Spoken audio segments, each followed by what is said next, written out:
आज हम नया सब्जेक्ट अपना स्टार्ट करने वाले हैं, दैट इज इरिगेशन इंजीनियरिंग। बहुत ही अच्छा अपना टॉपिक है, बहुत ही अच्छा सब्जेक्ट अपन डिस्कस करेंगे। लेकिन इस सब्जेक्ट को पढ़ने से पहले अपने को ये पता होना चाहिए कि इस सब्जेक्ट को हम स्टार्ट कर रहे हैं, पढ़ रहे हैं, रीजन बिहाइंड दिस, कि रीजन क्या है सब्जेक्ट को पढ़ने का। इंडिया में इरिगेशन सिस्टम का रीजन क्या है, इंडिया में क्या ऐसा है कि इंडिया में ही ओनली इरिगेशन सिस्टम है। इन सभी बातों के बारे में जानना बहुत जरूरी है और इससे रिलेटेड जितनी भी थ्योरीज है उनको समझना बहुत जरूरी है। तो हर एक पॉइंट ऑफ व्यू से, चाहे वो कोई सा भी एग्जाम हो, कि हर एक पॉइंट ऑफ व्यू से आपको मैं बताऊंगा। लास्ट ईयर क्वेश्चंस मैं आपको डिस्कस करूंगा साथ में, और साथ साथ आपको समझाऊंगा कि किस तरीके से क्वेश्चन को डील करना है, प्रैक्टिकल लाइफ से इस सब्जेक्ट को किस तरीके से डील करना है। दोनों ही चीजों के बारे में अपन बहुत अच्छे से डिस्कस करने वाले हैं। लेकिन इन सभी बातों से पहले, सबसे पहले अपने को जो बात जरूरी है, that is the syllabus of the subject during the course of the subject, कि अपन क्या क्या पढ़ेंगे और क्या क्या अपना प्रोसीजर होगा, क्या क्या स्ट्रेटेजी क्रिएट करनी है अपने माइंड में इस सब्जेक्ट को बहुत ही अच्छे से समझने के लिए।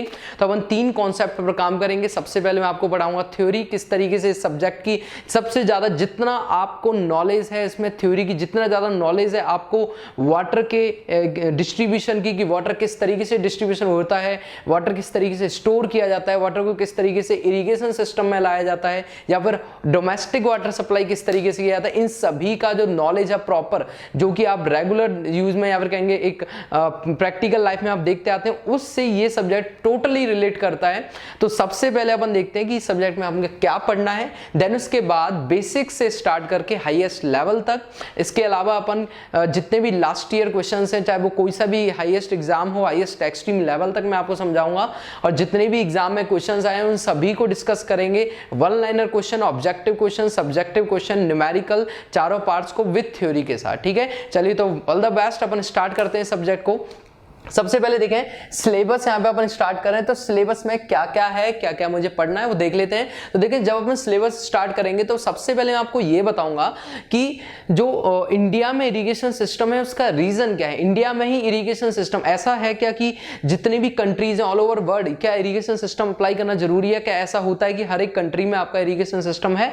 क्या ये जरूरी है? लेकिन इंडिया में है, तो इसका रीजन क्या है, what is the reason behind this, की irrigation system is developed in India at a large extent. ठीक है, तो यहां पे देखेंगे सबसे पहले मैंने बात की है इंट्रोडक्शन एंड टेक्निक। ठीक है, सबसे पहले किसकी बात कर रहा हूं मैं, इंट्रोडक्शन। देखें, पूरे इस सिलेबस को मैंने 6 पार्ट्स में डिवाइड किया है, और इन 6 पार्ट को पढ़ते पढ़ते अपन टोटल सब्जेक्ट को कंप्लीट करेंगे। ठीक है, बीच बीच छोटे छोटे टॉपिक्स तक को मैंने पूरे इस सब्जेक्ट में कितने टॉपिक्स हैं, कितने अपने पार्ट्स हैं, मेजर पार्ट्स हैं, उनमें जो सब पार्ट्स हैं, उनके जो माइनर पार्ट्स हैं, उनको भी मैंने साथ में एक्सप्लेन किया है, ताकि आपको कुछ भी एक भी टॉपिक यहां से मिस नहीं हो। ठीक है, तो स्टार्ट किया है मैंने इंट्रोडक्शन एंड टेक्निक्स, यानी कि इसमें पढ़ेंगे हम कि इरिगेशन क्या होता है, इरिगेशन किस किस तरीके से किया जा सकता है, इरिगेशन के टाइप क्या है, डेफिनेशन क्या है, and techniques of irrigation, irrigation को किस किस टेक्निक से किया जा सकता है। बेसिन टेक्निक है, बहुत सारी टेक्निक अपनी होंगी।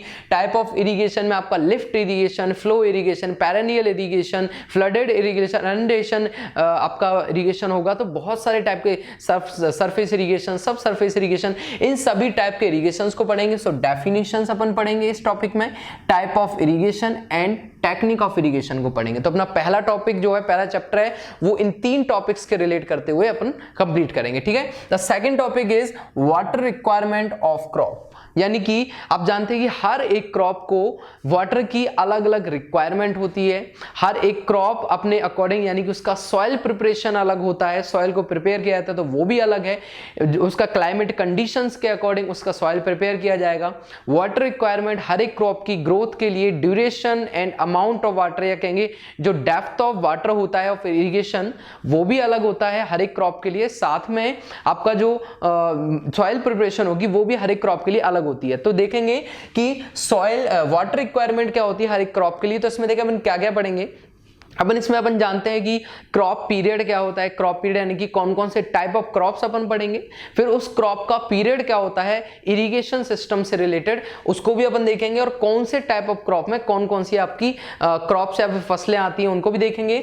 तो इसमें देखिए मैं लिखा है basic term of basic term जो भी, यानी बेसिक टर्म का मतलब क्या हुआ, क्रॉप पीरियड हो गया, ठीक है, कोर पीरियड हो गया, या फिर इन सभी के बारे में, डेल्टा वगैरह के बारे में अपन यहाँ पे डिस्कस करेंगे। देन उसके बाद अपन इसमें ड्यूटी क्या होता है, ड्यूटी को पढ़ेंगे। देन ड्यूटी को कौन कौन से फैक्टर अफेक्ट करते हैं, इनका भी डिस्कशन अपने इसी चैप्टर में होगा।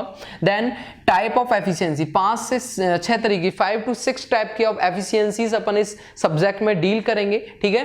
देन उसके बाद अपन पढ़ेंगे सॉइल मॉइस्चर प्लांट का रिलेशन, यानी कि सॉइल जो मॉइस्चर है उसका प्लांट से क्या रिलेशन है उसको भी अपन डिस्कस करेंगे, ठीक है। सॉइल मॉइस्चर और प्लांट का क्या रिलेशन होता है कि सॉइल की जो मॉइस्चर है वो किस किस तरीके से प्लांट तक पहुंच सकती है, रूट के थ्रू किस तरीके से पहुंचाई जाए, सब सरफेस के थ्रू किस तरीके से पहुंचाई जाए, और उनके बीच में रिलेशन क्या है, इसको भी अपन अच्छे से समझेंगे। देन उसके बाद टाइप ऑफ सॉइल मॉइस्चर, जो सॉइल मॉइस्चर है आपका उसके क्या क्या टाइप हो सकते हैं, क्लासिफिकेशन ऑफ सॉइल मॉइस्चर देखेंगे।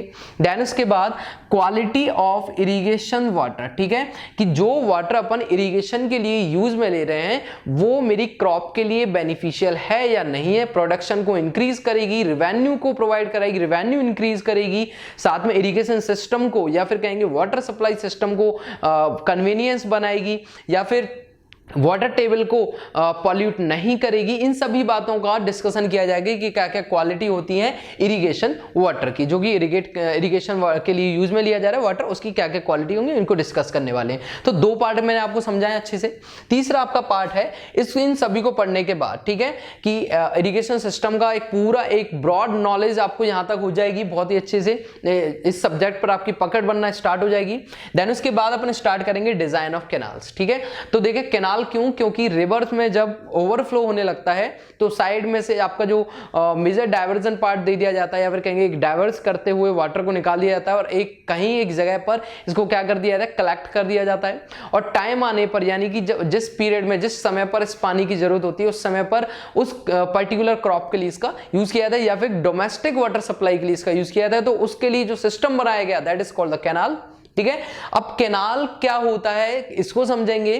कैनाल का डेफिनेशन, इनकी कैनाल का जो आपका कहेंगे क्लासिफिकेशन कि कैनाल किस तरीके से होती है, तो सिंपल अपन इसमें line canal and online canal पढ़ेंगे। तो देखिए मैं बता भी देता हूं, line canal online canal basically क्या होता है कि अगर मान लीजिए ये आपकी कैनाल है और ये भी आपकी कैनाल है, ठीक है, तो अगर जो आपकी कैनाल है उसको आपने अनलाइन का मतलब क्या होता है कि वहां पर आपने सीमेंट का सरफेस नहीं बनाया है, सीपेज प्रोसेस होगा ही होगा, ठीक है। यानी कि जो वाटर है इसमें से वो सीपेज करता हुआ साइड में किसी ना किसी क्रॉप में जाता रहेगा, या फिर सॉइल के थ्रू वो पेनिट्रेट होता रहेगा, ठीक है।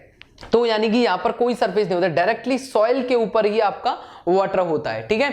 और यहां पर अगर मैं बात करूंगा तो मान लीजिए ये आपकी अनलाइन कैनाल हो गई, और लाइन कैनाल में क्या होता है, जो वाटर सरफेस होता है उसके नीचे एक सीमेंटेड सरफेस होता है, ठीक है, एक हार्ड रिजिड सरफेस होता है, सीमेंटेड सरफेस, जिससे सीपेज की प्रॉब्लम से बचा जा सकता है। तो अपन इसमें क्या पढ़ेंगे, देखें अपन इसमें पढ़ेंगे क्लासिफिकेशन ऑफ कैनाल। सबसे पहले कि कैनाल क्या क्या होती है, कैनाल किस तरीके की होती है, कैनाल क्यों बनाई जा रही है, इसको भी देखेंगे, ठीक है। तो type of canal, classification of canal, type of canal पढ़ेंगे। देन उसके बाद जो आपकी line canal and online canal हैं उनसे रिलेटेड कौन कौन सी थ्योरी, कौन कौन से आपके इंजीनियर ने दी है जो कि बहुत ही ज्यादा सक्सेसफुल हुई है और जिसके थ्रू अपने को इस कैनाल सिस्टम को समझना बड़ा आसान हो गया है, तो उसको भी अपन देखेंगे। यानी कि देखें जो अपन अनलाइन कैनाल पढ़ेंगे उनके बारे में जो स्टडी की जाएगी वो Kennedy theory and laces theory, ठीक है। कैनेडी थ्योरी और लेसिस थ्योरी, यहां से काफी ज्यादा क्वेश्चंस आपसे पूछे जाते हैं कैनेडी थ्योरी से भी और लेसिस थ्योरी से भी, तो इन दोनों को बहुत अच्छे से समझेंगे अपन, क्योंकि ये किसके लिए है, अनलाइन कैनाल की डिजाइन के लिए, ठीक है। देन उसके बाद अपन जो आपका शील्ड थ्योरी है, ये एक अलग स्पेशल थ्योरी है जो कि अपन ट्रैक्टिव फोर्स के कैलकुलेशन है, ट्रैक्टिव फोर्स को समझने के लिए अपन इसको डील करेंगे। देन इसके बाद design of line canal. Design of line canal का मतलब समझें, लाइन कैनाल ऑफ डिजाइन का मतलब ये डिपेंड करेगा लाइनिंग सरफेस, यानी कि किस तरीके का उसका शेप है, लाइन है, यानी कि उसके शेप के ऊपर, उसके पैरामीटर के ऊपर या फिर बाउंड्री कंडीशंस के ऊपर डिपेंड होगा और तब इसका डिजाइन किया जाएगा लाइन कैनाल का, ठीक है। तो ये जो पार्ट है अपना डिजाइन ऑफ कैनाल, ये बहुत ही सिंपल, आपको इसका इंट्रोडक्शन ही समझ में आएगा और इसको जब अपन समझेंगे तो बहुत ही ज्यादा आपको माइंड को एकदम फ्री रखना पड़ेगा और बहुत ही अच्छे से अपन इसको डील करेंगे, ठीक है। चलें नेक्स्ट क्वेश्चन को, नेक्स्ट जो अपना टॉपिक है उसको अपन डिस्कस करें। The next chapter is theory of seepage. ठीक है। थ्योरी ऑफ सीपेज को देखते हैं। अब देखिए थ्योरी ऑफ सीपेज का मतलब क्या है कि जब कभी भी एक सिस्टम बनाया जा रहा है तो उसका अगर यदि सरफेस आपका रिजिड नहीं है तो वहां से क्या होगा, सीपेज की प्रॉब्लम होने लगेगी। सीपेज की प्रॉब्लम का मतलब क्या है कि वहां से वाटर जो है आपका वो पेनिट्रेट करता करता सॉइल के अंदर चला जाएगा, तो उसको मुझे बचाना है। उसके लिए मैं सीपेज थ्योरी के बारे में डिस्कस करता हूं, थ्योरी ऑफ सीपेज के बारे में। तो देखिए सबसे पहले बात करेंगे component of diversion. Component of diversion headwork. Component of diversion headwork का मतलब है हर एक कंपोनेंट, एक डायवर्जन ऑफ हेडवर्क यानी कि यहां से जहां से पानी को अपन डाइवर्ट कर रहे हैं, एक डायरेक्शन से दूसरी डायरेक्शन में टर्न कर रहे हैं, उससे रिलेटेड जो आपकी थ्योरी होगी that is the component of diversion headwork. और इससे को समझने के लिए यानी कि सीपेज को सॉल्व करने के लिए, रिजॉल्व करने के लिए, इस प्रॉब्लम का सॉल्यूशन ढूंढने के लिए जो थ्योरीज आपके सामने रिप्रेजेंट करेंगे that are the Bligh's theory and Khosla theory. I hope आपको समझ में आ रहा होगा कि जो आपका सीपेज हो रहा है, अब सीपेज फेलियर से बचाने के लिए सिस्टम को, इरिगेशन सिस्टम को बचाने के लिए, कैनाल सिस्टम को बचाने के लिए जो थ्योरीज अपन पढ़ेंगे that are the Bligh's theory and Khosla theory. ठीक है, Bligh's theory and Khosla theory का डिस्कशन करेंगे अपन। ओके, तो ये आपको समझा। फोर्थ पॉइंट पे क्या पढ़ेंगे, थ्योरी ऑफ सीपेज को समझेंगे। देन उसके बाद देखते हैं next topic is introduction to canal regulation, cross drainage work, storage headwork. ठीक है, ये आपके तीन पार्ट, यानी कि जो आपका फिफ्थ पॉइंट है, ये जो आपका पॉइंट है, ये आप ध्यान रखेंगे कि ये जो तीनों टॉपिक्स हैं, इन तीनों टॉपिक्स को मैंने ब्लैक हेडलाइन में आपको मेन टॉपिक्स को रिप्रेजेंट किया है। तो इस जो फिफ्थ पॉइंट में तीनों टॉपिक्स हैं, ये आपको ज्यादा डेप्थ में नहीं समझने, क्योंकि यहां से आपको इतना ज्यादा डेप्थ में नॉलेज लेने की जरूरत ही नहीं पड़ेगी। एग्जाम में यहां से क्वेश्चंस काफी ज्यादा कम पूछे जाते हैं। दूसरी चीज, लेकिन हम इस तरीके से इसकी थ्योरी को स्टडी करेंगे, इस तरीके से इसके डिजाइन को स्टडी करेंगे, जिससे कि एग्जाम में लास्ट ईयर आने वाले एंड अपकमिंग इंपॉर्टेंट क्वेश्चंस को अपन अच्छे से डील कर पाएंगे। ठीक है, तो अपन तीनों को देखें। इंट्रोडक्शन ऑफ कैनाल रेगुलेशन का मतलब क्या है, सबसे पहले कैनाल रेगुलेशन का मतलब रेगुलेटर्स, टाइप ऑफ रेगुलेटर्स, कौन कौन सा रेगुलेटर किस तरह यूज किया जाता है, कहां पर इसको यूज करना चाहिए। तो सबसे पहले पढ़ूंगा कैनाल रेगुलेशंस के बारे में। देन उसके बाद दूसरा आ गया अपना cross drainage work and storage headwork. तो देखें क्रॉस ड्रेनेज वर्क में क्या आएगा आपका, एक्यूडक्ट आ जाएगा, साइफन एक्यूडक्ट आ जाएगा आपका। ठीक है, किसमें आएगा, क्रॉस ड्रेनेज वर्क में आपका एक्यूडक्ट आ जाएगा, साइफन एक्यूडक्ट आ जाएगा। देन स्टोरेज हेडवर्क में कौन आएगा, ब्रिज आ जाएगा आपका, या फिर कहेंगे डैम आ जाएगा आपका, रिजर्वायर आ जाएगा आपका, किसमें, स्टोरेज हेडवर्क में। Dam, reservoir, type of dam, type of reservoir, या फिर failure of dam, failure of reservoir, साथ में स्पिलवे भी इसी में आ जाएगा आपका। ठीक है, स्पिलवे जो अपन पढ़ते हैं तो स्पिलवे के बारे में अपन पढ़ेंगे, स्टेप्ड स्पिलवे होता है, अलग अलग तरीके के जो स्पिलवे हैं आपके, उनके बारे में अपन डिस्कस करेंगे, किसमें, स्टोरेज हेडवर्क के अंदर। ठीक है, क्लियर आ गया सबको समझ में। ठीक है, और जो आपका लास्ट पॉइंट है, तो देखें 5 पॉइंट अपने डिस्कस कर ली। The last one is water logging. ठीक है, वाटर लॉगिंग का मतलब है ये एक प्रॉब्लम है। वाटर लॉगिंग क्या है, ये एक बीमारी है इरिगेशन सिस्टम की, ये एक प्रॉब्लम है। वाटर लॉगिंग मींस वाटर से रिलेटेड प्रॉब्लम्स, वाटर से रिलेटेड लॉगिंग सिस्टम, जिसमें कि वाटर क्या हो रहा है, कहीं ना कहीं किसी ना किसी प्रॉब्लम को फेस कर रहा है, that is called water logging. तो वाटर लॉगिंग, इसकी सबसे पहले अपन डेफिनेशन पढ़ेंगे कि इसकी डेफिनेशन क्या होती है, वाटर लॉगिंग होने के रीजंस क्या होते हैं, उनके बारे में अपन कॉजेज, रीजंस को डिस्कस करेंगे।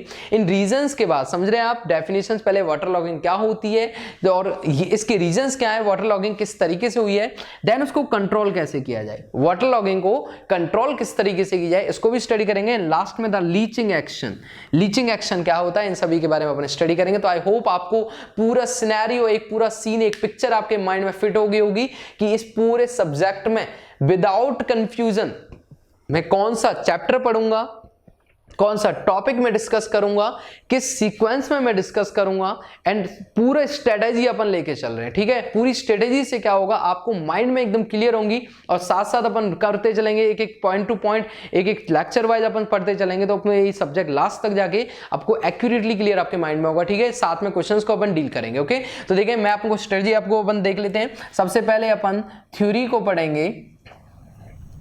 ठीक है, सबसे पहले आपका थ्योरी पार्ट अपन डिस्कस करेंगे, देन उसके बाद अपन वन लाइनर क्वेश्चन डिस्कस करेंगे, one liner questions with multi, या साथ में अपन एमसीक्यूज भी कह सकते हैं इनको, एमसीक्यूज को भी डिस्कस करेंगे। साथ में अपन जो आपका सिस्टम है मींस इसमें आए हुए जो आपके चाहे वो कन्वेंशनल पार्ट है चाहे आपका ऑब्जेक्टिव पार्ट है, वो उन सबको करेंगे। लास्ट में आगे अपन न्यूमेरिकल आपका सबसे ज्यादा मैं आपको डिस्कस कर लेता हूं। न्यूमेरिकल आपका देखें ड्यूटी एंड डेल्टा, इन सब के ऊपर बहुत ज्यादा न्यूमेरिकल काफी बार आपके लास्ट ईयर एग्जाम्स में अच्छे क्वेश्चंस पूछे हुए हैं, repetitive questions, same concept question यहां से आते हैं, ठीक है।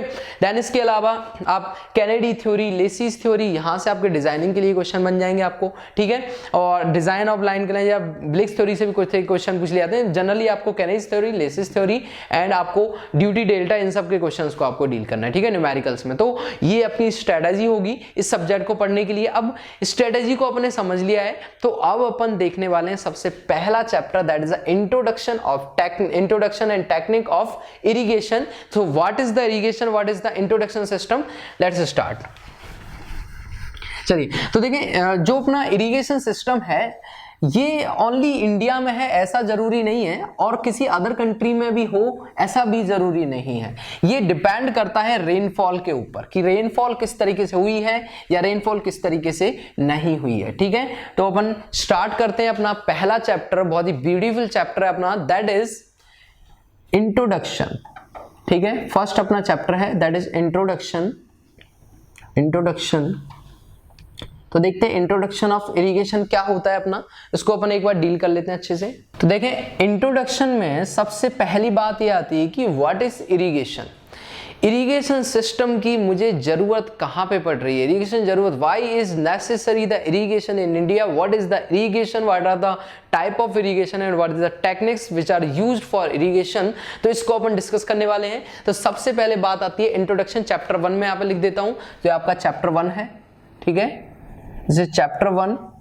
तो देखें चैप्टर 1 अपना स्टार्ट हो चुका है, दैट इज इंट्रोडक्शन। सबसे पहली बात आती है कि इंडिया में इरिगेशन क्यों है। देखिए अपना जो इंडिया है वो ट्रॉपिकल रीजन में आता है, ठीक है। मैं बात कर लेता हूं थोड़ा सा, देखें ज्योग्राफी से भी रिलेटेड अपन बात करते हैं अगर, तो देखें जो अपना अर्थ है ये अपने अर्थ बना दिया है, ठीक है। मैं डायरेक्शंस को भी शो कर देता हूं ताकि आपको थोड़ा सा आइडिया लग जाए। नॉर्थ साउथ, यहाँ पे मैं इसको डायरेक्शन शो कर देता हूं इसकी, ठीक है। यहाँ पर कि अपन जानते हैं that are the north south east west, north south east and west, ये आपके डायरेक्शंस हैं, ठीक है। अब जो इंडिया है आप उसमें जानते हैं कि ये आपके पोल्स हैं, और अपन जानते हैं कि पोल्स पर जो अर्थ है अपना वो कैसा है, थोड़ा सा यहां से फ्लैट होता है, ठीक है। जो पोल्स हैं यहां पर और यहां पर क्या होता है, अपना अर्थ फ्लैट होता है, ठीक है। तो मैं यहां पर क्या कर दिया, थोड़ा सा फ्लैट कर दिया, ठीक है।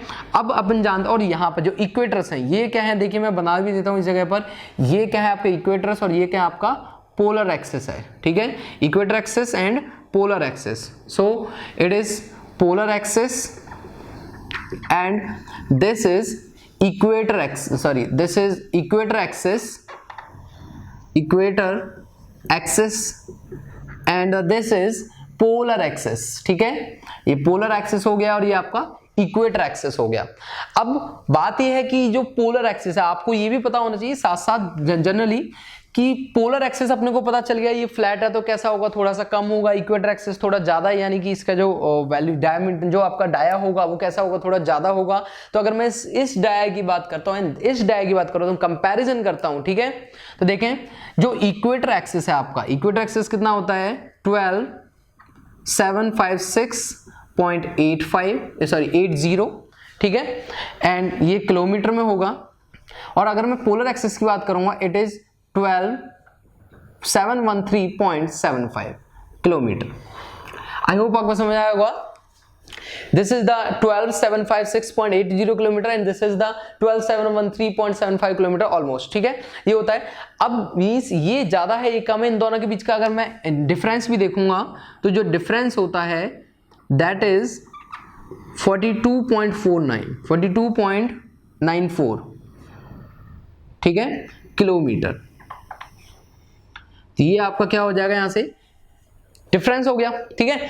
अब बात ये आती है, देखिए अपन जानते हैं ये आपका है 0 डिग्री, ठीक है। इक्वेटर एक्सिस जो आपका कितना है 0 डिग्री। अगर मैं इसकी बात करूंगा दैट इज 23/1/2 डिग्री, ठीक है, 23 से 1/2 डिग्री। और अगर इससे ऊपर अगर मैं बात करूंगा दैट इज 66/1/2 डिग्री, ठीक है, 66/1/2 डिग्री, ठीक है। तो ये अपन जानते हैं इन सभी पार्ट्स को। अब ये देखें अपना क्या है, ये जो टोटल पार्ट्स है इसके दो पार्ट है, यानी कि मैं आपको बनाया इक्वेटर एक्सिस, ये मैंने बनाया पोलर एक्सिस, इनका डिफरेंस आपको बता दिया। अपना जो इंडिया है वो आपका इस रीजन में लाई करता है, ठीक है। ये कौन सा रीजन है? That is tropical region, that is tropical region. समझ में आ रहा होगा कि इंडिया अपना कहूंगा मैं ग्लोब सिस्टम है, अर्थ में जो ग्लोब सिस्टम है इसमें ट्रॉपिकल रीजन में लाई करता है इंडिया, ठीक है। ट्रॉपिकल रीजन यानी कि ये जो आपका रीजन दिख रहा है above the equator axis, that is called the tropical region and India lies in the tropical region. तो इंडिया जब ट्रॉपिकल रीजन में लाई करता है तो यहां पर इरिगेशन सिस्टम होने का जो पूरा का पूरा कॉन्सेप्ट है वो डिपेंड करता है मॉनसून के ऊपर या फिर कहेंगे रेनफॉल के ऊपर, ठीक है। तो देखें अगर मैं बात करूंगा रेनफॉल सिस्टम की, तो यहां से देखें रेनफॉल सिस्टम को मैं समझाने की कोशिश करता हूं। तो अगर रेनफॉल देखूंगा, इंडिया के अंदर रेनफॉल किसके ऊपर डिपेंड करता है? मॉनसून के ऊपर डिपेंड करता है, ठीक है। मॉनसून के ऊपर डिपेंड करेगा, यानी कि जब मॉनसून आएगा तभी आपका बारिश होगी, पानी स्टोरेज होगा, क्रॉप्स को डायरेक्टली वाटर सप्लाई होगी, अदरवाइज आपकी वाटर सप्लाई नहीं होगी अगर आपका वाटर यहां से यानी कि बारिश का पानी अगर आपका नहीं आ रहा है, ठीक है। सिंपल सा कॉन्सेप्ट चल रहा है। तो क्या कहूंगा, रेनफॉल डिपेंड कर रहा है मानसून के ऊपर, और आगे में लिख दिया नॉन यूनिफॉर्म रेनफॉल, ओके। अब देखें होगा क्या कि हर एक क्रॉप को अलग अलग टाइप का वाटर रिक्वायरमेंट है अपनी ग्रोथ करने के लिए, अपना यील्ड बढ़ाने के लिए, यानी कि उसकी पैदावार बढ़ाने के लिए। लेकिन प्रोडक्शन बढ़ाने के लिए पहले वाटर होगा प्रॉपर तरीके से, तभी तो अपन अपने ग्रोथ या फिर कहेंगे प्रोडक्शन ज्यादा कर पाएंगे, या फिर कहेंगे अपन किसी कंट्री से इंपोर्ट एक्सपोर्ट अपना ज्यादा होगा, या फिर कहूंगा कि किसी कंट्री का रेवेन्यू ज्यादा होगा। किस बेसिस पर होगा? जब उसका प्रोडक्शन अच्छा होगा। प्रोडक्शन तभी अच्छा हो सकता है जब वहां पर रेनफॉल बहुत अच्छी होगी। सिंपल सी बात है एकदम, ठीक है। तो इंडिया अपना ट्रॉपिकल रीजन में लाई करता है, ठीक है। अब इंडिया जब ट्रॉपिकल रीजन में लाई करता है, लेकिन इस रीजन में हमेशा बारिश नहीं होती, क्लाइमेट चेंज होता रहता है, क्लाइमेट हमेशा एक जैसा नहीं होता। लेकिन जिस कंट्री में क्लाइमेट यानी कि हर टाइम बारिश होती रहती है, यानी कि जैसे बात करें अपन चेरापूंजी की, तो वहां पर हमेशा बारिश, बहुत ज्यादा बारिश होती है, तो इसलिए वहां पर इरिगेशन सिस्टम अप्लाई करने की आवश्यकता नहीं है, क्योंकि वहां पर बारिश की मात्रा यानी कि जो डेप्थ ऑफ द रेनफॉल है वो कैसा है, काफी ज्यादा है। तो वहां पर आपको क्रॉप का जो प्रोडक्शन होगा वो भी बहुत अच्छा मिलने वाला है, ठीक है। तो अब यहां पर देखें इंडिया का ट्रॉपिकल रीजन में है, रेनफॉल के ऊपर डिपेंड कर रहा है पूरा का पूरा इरिगेशन सिस्टम का होना, डेवलप होना या डेवलप ना होना। अगर रेनफॉल बहुत अच्छी होगी तो इरिगेशन सिस्टम की जरूरत नहीं पड़ेगी। लेकिन मॉनसून इंडिया में क्या होता है, मॉनसून के ऊपर डिपेंड करता है रेनफॉल, यानी कि जून और जुलाई के महीने में क्या होगा, बारिश हो जाएगी, लेकिन सितंबर अक्टूबर के मंथ में कम बारिश होगी और लास्ट में बहुत कम बारिश होती जाएगी। इसीलिए क्या होता है, जो क्रॉप होती है उसको प्रॉपर वाटर सप्लाई नहीं मिल पाती है, जिसकी वजह से उसकी ग्रोथ नहीं होती और साथ में उसका जो यील्ड है यानी कि जो उसका प्रोडक्शन है वो भी ज्यादा नहीं हो पाता। और सेम इसी वजह से डोमेस्टिक वाटर सप्लाई में यानी कि डोमेस्टिक वाटर प्रॉब्लम, जो लॉगिंग्स होती हैं वाटर में भी प्रॉब्लम होगी, या फिर ऐसे में क्या होगा, कई बार फ्लड भी आ जाती है, बाढ़ आ जाएगी, तो अचानक से क्या होगा, वाटर टेबल इंक्रीज हो जाएगी, वो भी अपने लिए नुकसान करेगी, ठीक है। और हार्मफुल चीजें हैं जरूर। तो इंडिया में इरिगेशन सिस्टम क्यों अप्लाई किया गया, आई होप आपको समझ में आ गया होगा कि पहली बात अनसफिशिएंट वाटर सिस्टम, अनसफिशिएंट वाटर है आपका। दूसरी चीज कि आपका जो यानी कि सिंपल सी बात, जो रेनफॉल है वो नॉन यूनिफॉर्म है, यानी कि प्रॉपर तरीके से क्लाइमेट सिस्टम क्या है, रिलेट नहीं कर रहा है, और पूरा पूरा रेनफॉल सिस्टम डिपेंड नहीं करता है all the through out the year. इस वजह से यहां पर अपने इंडिया में आपको किसकी जरूरत पड़ती है, इरिगेशन सिस्टम की जरूरत पड़ती है। तो इरिगेशन सिस्टम क्यों हो रहा है ये अपने समझ में आया अभी। अब देखें फॉर एग्जांपल मान लीजिए कि जो इरिगेशन सिस्टम है उसको मैं इसके ऐसे भी समझा सकता हूं कि मान लीजिए कोई क्रॉप है, फॉर एग्जांपल वीट को अपन ले लेते हैं, ठीक है। रबी की फसल होती है वीट यानी गेहूं, ठीक है। तो एग्जांपल मैं आपको समझा रहा हूं, एग्जांपल अभी अपन चैप्टर का इंट्रोडक्शन समझ रहे हैं ओनली, अभी अपन नहीं समझ रहे हैं कि इनसाइड क्या है इंट्रोडक्शन के। मैं अभी बात नहीं कर रहा हूं किसी चीज की, ओनली इरिगेशन का इंट्रोडक्शन अपन समझ रहे हैं, definition and type and techniques, ठीक है। तो मैं बात कर रहा हूं, देखिए फॉर एग्जांपल मैंने लिया है वीट का, ठीक है, वीट यानी कि जिसको अपन गेहूं बोलते हैं, ये आपकी रबी की क्रॉप होती है, रबी क्रॉप इज वीट। अब देखें, अगर मैं वीट के बारे में बात कर रहा हूं तो वीट होगा क्या सिस्टम की, अगर वीट क्या है आपका गेहूं यानी कि रबी की फसल। अब इसमें क्या होता है, पानी की जरूरत होती है, ठीक है, विदाउट वाटर क्या होगा, अगर इरिगेशन सिस्टम नहीं होगा ना तो ये फसल कभी भी ग्रोथ नहीं कर पाएगी, ठीक है। अपना जानते हैं इस चीज को, मैंने इस एग्जांपल को इसलिए लिया है क्योंकि all the student, all the members or all the citizens of the India know very well about the wheat crop, that is the rabi crop, and also it is required the more water for growth, ठीक है। तो wheat जो आपका रबी का फसल है, अब मैं सिंपल सी बात करता हूं, देखिए कि अगर मान लीजिए कि 1 नवंबर को आपने क्या किया, इसको बो दिया, जो आपके बीज थे, जो ये आपने क्रॉप को जो फसल उगाने के जो पहला प्रोसेस है, सबसे पहला जो आपका स्टेज है वो आपने कंप्लीट किया 1 नवंबर को, ठीक है। अब क्या होगा 20 नवंबर तक, यानी कि 20 दिन तक, 20 नवंबर, ठीक है, 20 नवंबर तक यहां पर जो वाटर की जो डेप्थ चाहिए होती है, वाटर की डेप्थ चाहिए होती है 10 सेंटीमीटर, यानी कि water depth for the growth of the crop is required as 10 centimetre 20 दिन तक के लिए, ठीक है। उसके बाद अगर मैं बात करूंगा 20 नवंबर से 20 दिसंबर तक, ठीक है, 20 नवंबर से अगर मैं बात कर रहा हूं 20 दिसंबर तक, तो 20 दिसंबर तक यानी कि 1 मंथ आपका हो चुका है, ठीक है, ये आपका क्या हो चुका है, दैट इज 1 मंथ, 1 महीना आपका हो चुका है। और यहां पर जो रिक्वायरमेंट होगी क्रॉप की, दैट इज 6 सेंटीमीटर, ठीक है, कितनी हो जाएगी, दैट इज 6 सेंटीमीटर, ये आपकी क्रॉप की रिक्वायरमेंट हो जाएगी, ठीक है। क्या है ये 6 सेंटीमीटर वाटर डेप्थ की रिक्वायरमेंट होगी जब 1 महीना टाइम गुजरेगा, ठीक है। देन उसके बाद 20 दिसंबर से, यानी कि 20 दिसंबर से लेके अगर मैं बात कर रहा हूं 20 जनवरी तक की, ठीक है, 20 जनवरी तक की अगर मैं बात कर रहा हूं, तो 20 जनवरी तक भी आपको कितनी रिक्वायरमेंट होगी, 1 महीने बाद भी 1 महीने तक आपको कितनी होगी, 6 सेंटीमीटर की रिक्वायरमेंट होगी। डेप्थ ऑफ वाटर यानी कि depth of the irrigation water कितनी रिक्वायरमेंट होगी, 6 सेंटीमीटर की। देन मान लीजिए इसको आपने यहां के बाद मार्च के महीने में, यानी कि 1 मार्च को आप क्या कर रहे हैं, इसका हार्वेस्टिंग कर रहे हैं, ठीक है, 1 मार्च को आप हार्वेस्टिंग कर रहे हैं, हार्वेस्टिंग, ठीक है। तो यहां से एक सिस्टम आपको समझ में आ रहा होगा कि जब से अपने यहां पर स्टार्ट किया, पहली स्टेज है, जब से बोया है मैंने वीट को या गेहूं को, उसके बाद से लेके लास्ट स्टेज तक, इस लास्ट यानी कि हार्वेस्टिंग तक, इसको कटाई तक, इसके काटने तक, अलग अलग स्टेज पर, अलग अलग ड्यूरेशन ऑफ द पीरियड पर, अलग अलग depth of the water requirement हुई है for the growth of the wheat crop, ठीक है। अब ये सिस्टम जिसके समझ में आ रहा है, यानी कि ये सिस्टम जो कह रहा है कि भाई अलग अलग टाइम पर अलग अलग वाटर रिक्वायरमेंट जरूरत पड़ रही है, लेकिन 1 महीने ही बारिश हो गई, लेकिन बाद में तो बारिश हुई नहीं, 2 महीने बारिश होगी, तीसरे महीने बारिश नहीं हुई, या फिर 1 महीने बारिश होगी, 2 महीने बारिश नहीं हुई, तो ग्रोथ ऑफ क्रॉप कैसे होगा। तो उस सिस्टम के लिए एक अलग से एक सिस्टम बनाया गया, दैट इज इरिगेशन सिस्टम, जो कि एक आर्टिफिशियल सिस्टम है। देखें, हाइड्रोलॉजी की अगर बात करूंगा तो हाइड्रोलॉजी क्या है, एक नेचुरल सिस्टम है, ठीक है। हाइड्रोलॉजी एक नेचुरल सिस्टम है, जबकि इरिगेशन एक आर्टिफिशियल सिस्टम है। हाइड्रोलॉजी का मतलब ये होता है कि पानी पूरे इस एटमॉस्फेयर में किस तरीके से घूम रहा है, यानी कि वाटर जहां से स्टार्ट होता है वहीं की वहीं साइकिल के रूप में घूमता है, वाटर साइकिल अपन पढ़ते हैं, ठीक है।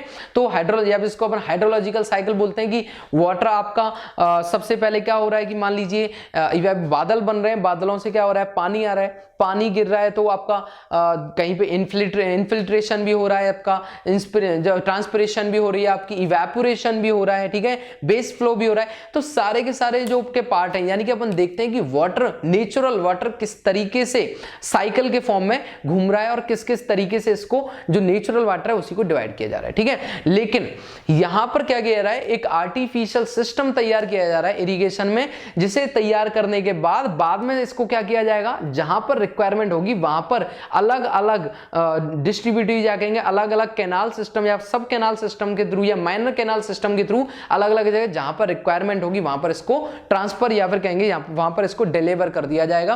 तो ये क्या है, आर्टिफिशियल सिस्टम है, हाइड्रोलॉजी क्या है अपन नेचुरल सिस्टम है, ठीक है। ये चीज एक मेन डिफरेंस आप याद रखेंगे।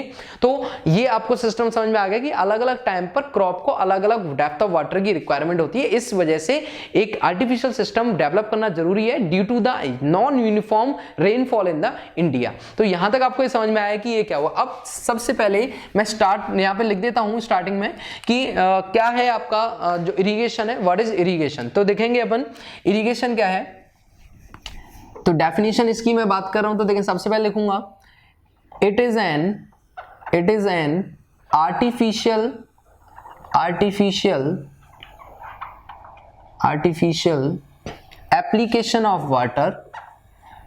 artificial application of water throughout the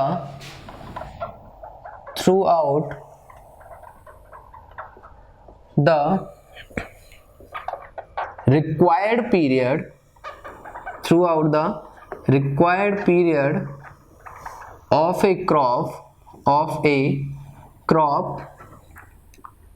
for its development। ठीक है, ये डेफिनेशन अपन ने लिखी है, इस डेफिनेशन को एक बार समझ लेते हैं और अच्छे से इसको एक बार दिमाग में उतार लेते हैं। ठीक है, मैंने लिखा it is an artificial application of water through out the required period of A crop for its development. किसी भी क्रॉप की डेवलपमेंट या फॉर इट्स ग्रोथ भी लिख सकते हैं इसको अपन, ठीक है, फॉर इट्स ग्रोथ। तो किसी भी एक क्रॉप की ग्रोथ के लिए through out the required period जो उसको आर्टिफिशियल टेक्निक से जो वाटर अप्लाइड किया जा रहा है, the technique is called irrigation. ठीक है, समझ में आ रहा है irrigation. What is irrigation? The irrigation is a artificial application of water through out the required period of A crop for its growth is called irrigation. Irrigation system आपको समझ में आ गया होगा क्या होता है इरिगेशन सिस्टम। ठीक है, अब इसके बाद अपन देखेंगे कि इरिगेशन सिस्टम में कौन कौन से आपके टाइप होते हैं, यानी कि क्लासिफिकेशन ऑफ इरिगेशन को अपन समझेंगे। तो अभी देखिए टाइप ऑफ इरिगेशन को समझने से पहले, उससे पहले मैं आपको जो चीज समझा रहा हूं that is the advantage and disadvantage of irrigation. ठीक है, कि इरिगेशन के एडवांटेज क्या होंगे और डिसएडवांटेज क्या हो सकते हैं। ठीक है, तो दोनों ही चीजों को समझना है। तो मैं डेफिनेशन अपन समझ चुके हैं कि एक आर्टिफिशियल एप्लीकेशन होता है वाटर का जो कि ग्रोथ जो आपकी होती है ग्रोथ ऑफ प्लांट्स के लिए किया जाता है। ठीक है, अब देखें एडवांटेज की अगर मैं बात करता हूं द एडवांटेज ऑफ इरिगेशन, तो सिंपल सा समझते चलना है आपको। एडवांटेज ऑफ इरिगेशन अब अपन जानते हैं सबसे बड़ा एडवांटेज तो क्या होगा कि प्रोडक्शन जो होगा, क्रॉप जो प्रोडक्शन ऑफ क्रॉप होगा वो क्या होगा, मैक्सिमम होगा। और वही तो मुझे रिक्वायर्ड है। अगर यदि प्रोडक्शन ऑफ क्रॉप आपका सबसे ज्यादा है, ज्यादा से ज्यादा हो रहा है, इंपोर्ट एक्सपोर्ट भी ज्यादा होगा, प्रोडक्शन ज्यादा होगा, रेवेन्यू ज्यादा होगा, सिंपल सी बात है। ठीक है, अब प्रोडक्शन ज्यादा होने का रीजन क्या है, प्रॉपर इरिगेशन, यानी कि पहले मेरे प्लांट्स को, पहले मेरे क्रॉप को प्रॉपर ग्रोथ के लिए इतना वाटर रिक्वायरमेंट नहीं था, यानी कि इतना जो वाटर मेरे को मिल रहा था वो प्रॉपर तरीके से गाइड नहीं कर पा रहा था मेरे प्लांट को। लेकिन अभी प्लांट को गाइड करने के लिए मेरे पास स्टोर्ड वाटर है जो कि क्या करेगा, इरिगेट करेगा और क्या करेगा, उसकी ग्रोथ को कंप्लीट करेगा। ठीक है, तो सबसे मेन जो एडवांटेज है that is the growth of the plant, और या फिर कह सकते हो the production, good production of the crop. ठीक है, तो देखें इसमें मैं स्टार्ट कर रहा हूं, एक एक पॉइंट को अपन डिस्कस करेंगे। ठीक है, क्या क्या एडवांटेज हो सकते हैं। जितना ज्यादा इस सब्जेक्ट से जुड़ेंगे उतना ज्यादा ये सब्जेक्ट अपने को आगे से आगे जोड़ता चला जाएगा। ठीक है, चलें देखिए सबसे पहले अगर मैं बात करूंगा एडवांटेज की, तो एडवांटेज इज मैक्सिमम यील्ड। सबसे पहले मैंने बात की है मैक्सिमम यील्ड ऑब्टेनिंग। ठीक है, मैक्सिमम यील्ड ऑब्टेनिंग। अब मैक्सिमम यील्ड ऑब्टेनिंग क्या होता है, कैसे होता है, इसको समझ लेते हैं। भाई यील्ड का मतलब है सबसे ज्यादा प्रोडक्शन। ठीक है, क्या होता है यील्ड मींस सबसे ज्यादा प्रोडक्शन। इसको मैं लिख देता हूं, means maximum production. Maximum production होगा तो मेरे पास उसका मार्केट में वैल्यू भी ज्यादा होगी और साथ में मार्केट में आपको अच्छे दाम पर बिकेगा, तो इसका रेवेन्यू भी ज्यादा मिलने वाला है। ठीक है, तो maximum yield, strong yield obtaining का मतलब ये होता है कि अगर इरिगेशन अच्छे तरीके से हो रहा है, प्लांट की ग्रोथ अच्छे तरीके से हो रही है, तो क्या होगा, मैक्सिमम यील्ड ऑब्टेन होगा, मैक्सिमम आपको पैदावार ज्यादा होगी, आपको ज्यादा प्रोडक्शन मिलेगा। ठीक है, तो अब देखें फॉर एग्जांपल, अगर अच्छा इसको समझने के लिए मैं एक 3 डायग्राम आपके सामने बनाता हूं।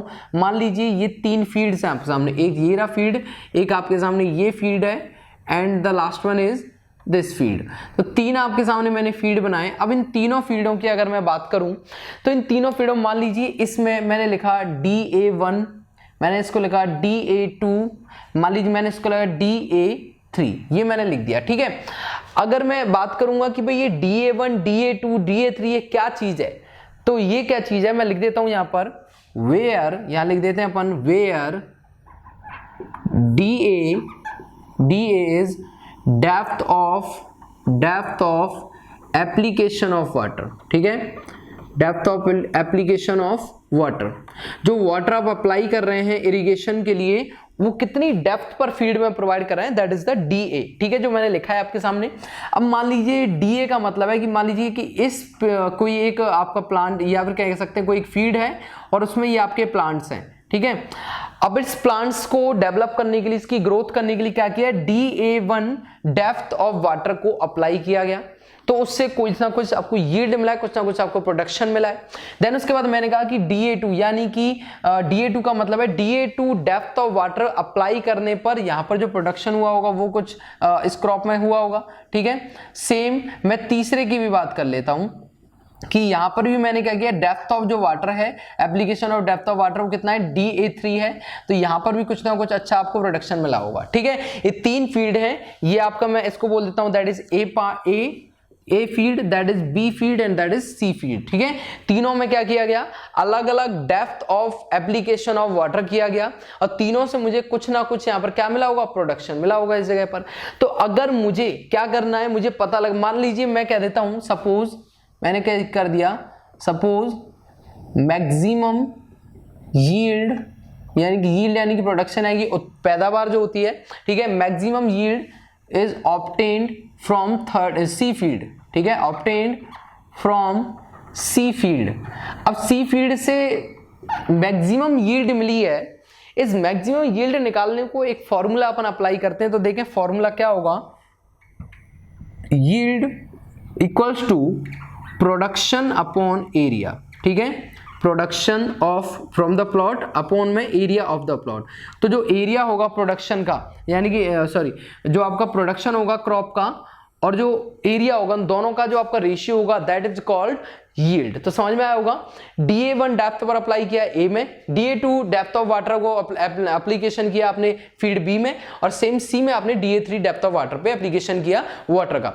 अब तीनों में ही जो डेप्थ ऑफ वाटर आपने अप्लाई किया है उसके अकॉर्डिंग मैंने मान लिया कि C जो फील्ड है आपका, इसमें क्या हुआ है, आपको मैक्सिमम यील्ड ऑब्टेन हुआ है। तो मैक्सिमम यील्ड किस तरीके से मैंने ऑब्टेन किया या फिर कैसे मुझे पता चला, it will be find through the formula that is equals to yield equals to production upon area. ठीक है, तो प्रोडक्शन अपॉन एरिया से निकालेंगे और DA क्या है जगह पर, depth of application of water. तो याद रखेंगे, जितना ज्यादा आपकी इरिगेशन का वाटर की क्वालिटी अच्छी होगी, जितना अच्छा या फिर जितना प्रॉपर सफिशिएंट जो क्वांटिटी में अगर आप वाटर प्रोवाइड करा रहे हैं किसी एक प्लांट को, किसी एक क्रॉप को, तो उसकी ग्रोथ होना बहुत ज्यादा बिल्कुल एकदम पॉसिबल है और साथ में आपको मैक्सिमम यील्ड यानी कि मैक्सिमम प्रोडक्शन देखने को मिलेगा। ठीक है, तो पहला पॉइंट यानी कि पहला जो इसका बेनिफिट है, आई होप आपको बहुत अच्छे से समझ में आ गया। अभी देखते हैं इसका दूसरा जो बेनिफिट है, देखते हैं क्या है। तो ठीक है, दूसरा अपन देखते हैं, देखिए मैक्सिमम यील्ड ऑब्टेनिंग आपने समझ लिया। दूसरा अपना है एलिमिनेशन ऑफ मिक्स क्रॉपिंग। ठीक है, दूसरा मैंने लिखा एलिमिनेशन ऑफ मिक्सिंग या फिर कहेंगे मिक्स क्रॉपिंग। ठीक है, मिक्स क्रॉपिंग का जो एलिमिनेशन किया जाता है उसमें भी इसको हेल्प किया जाता है। ठीक है, इसका मतलब समझते हैं, इसका मतलब क्या है।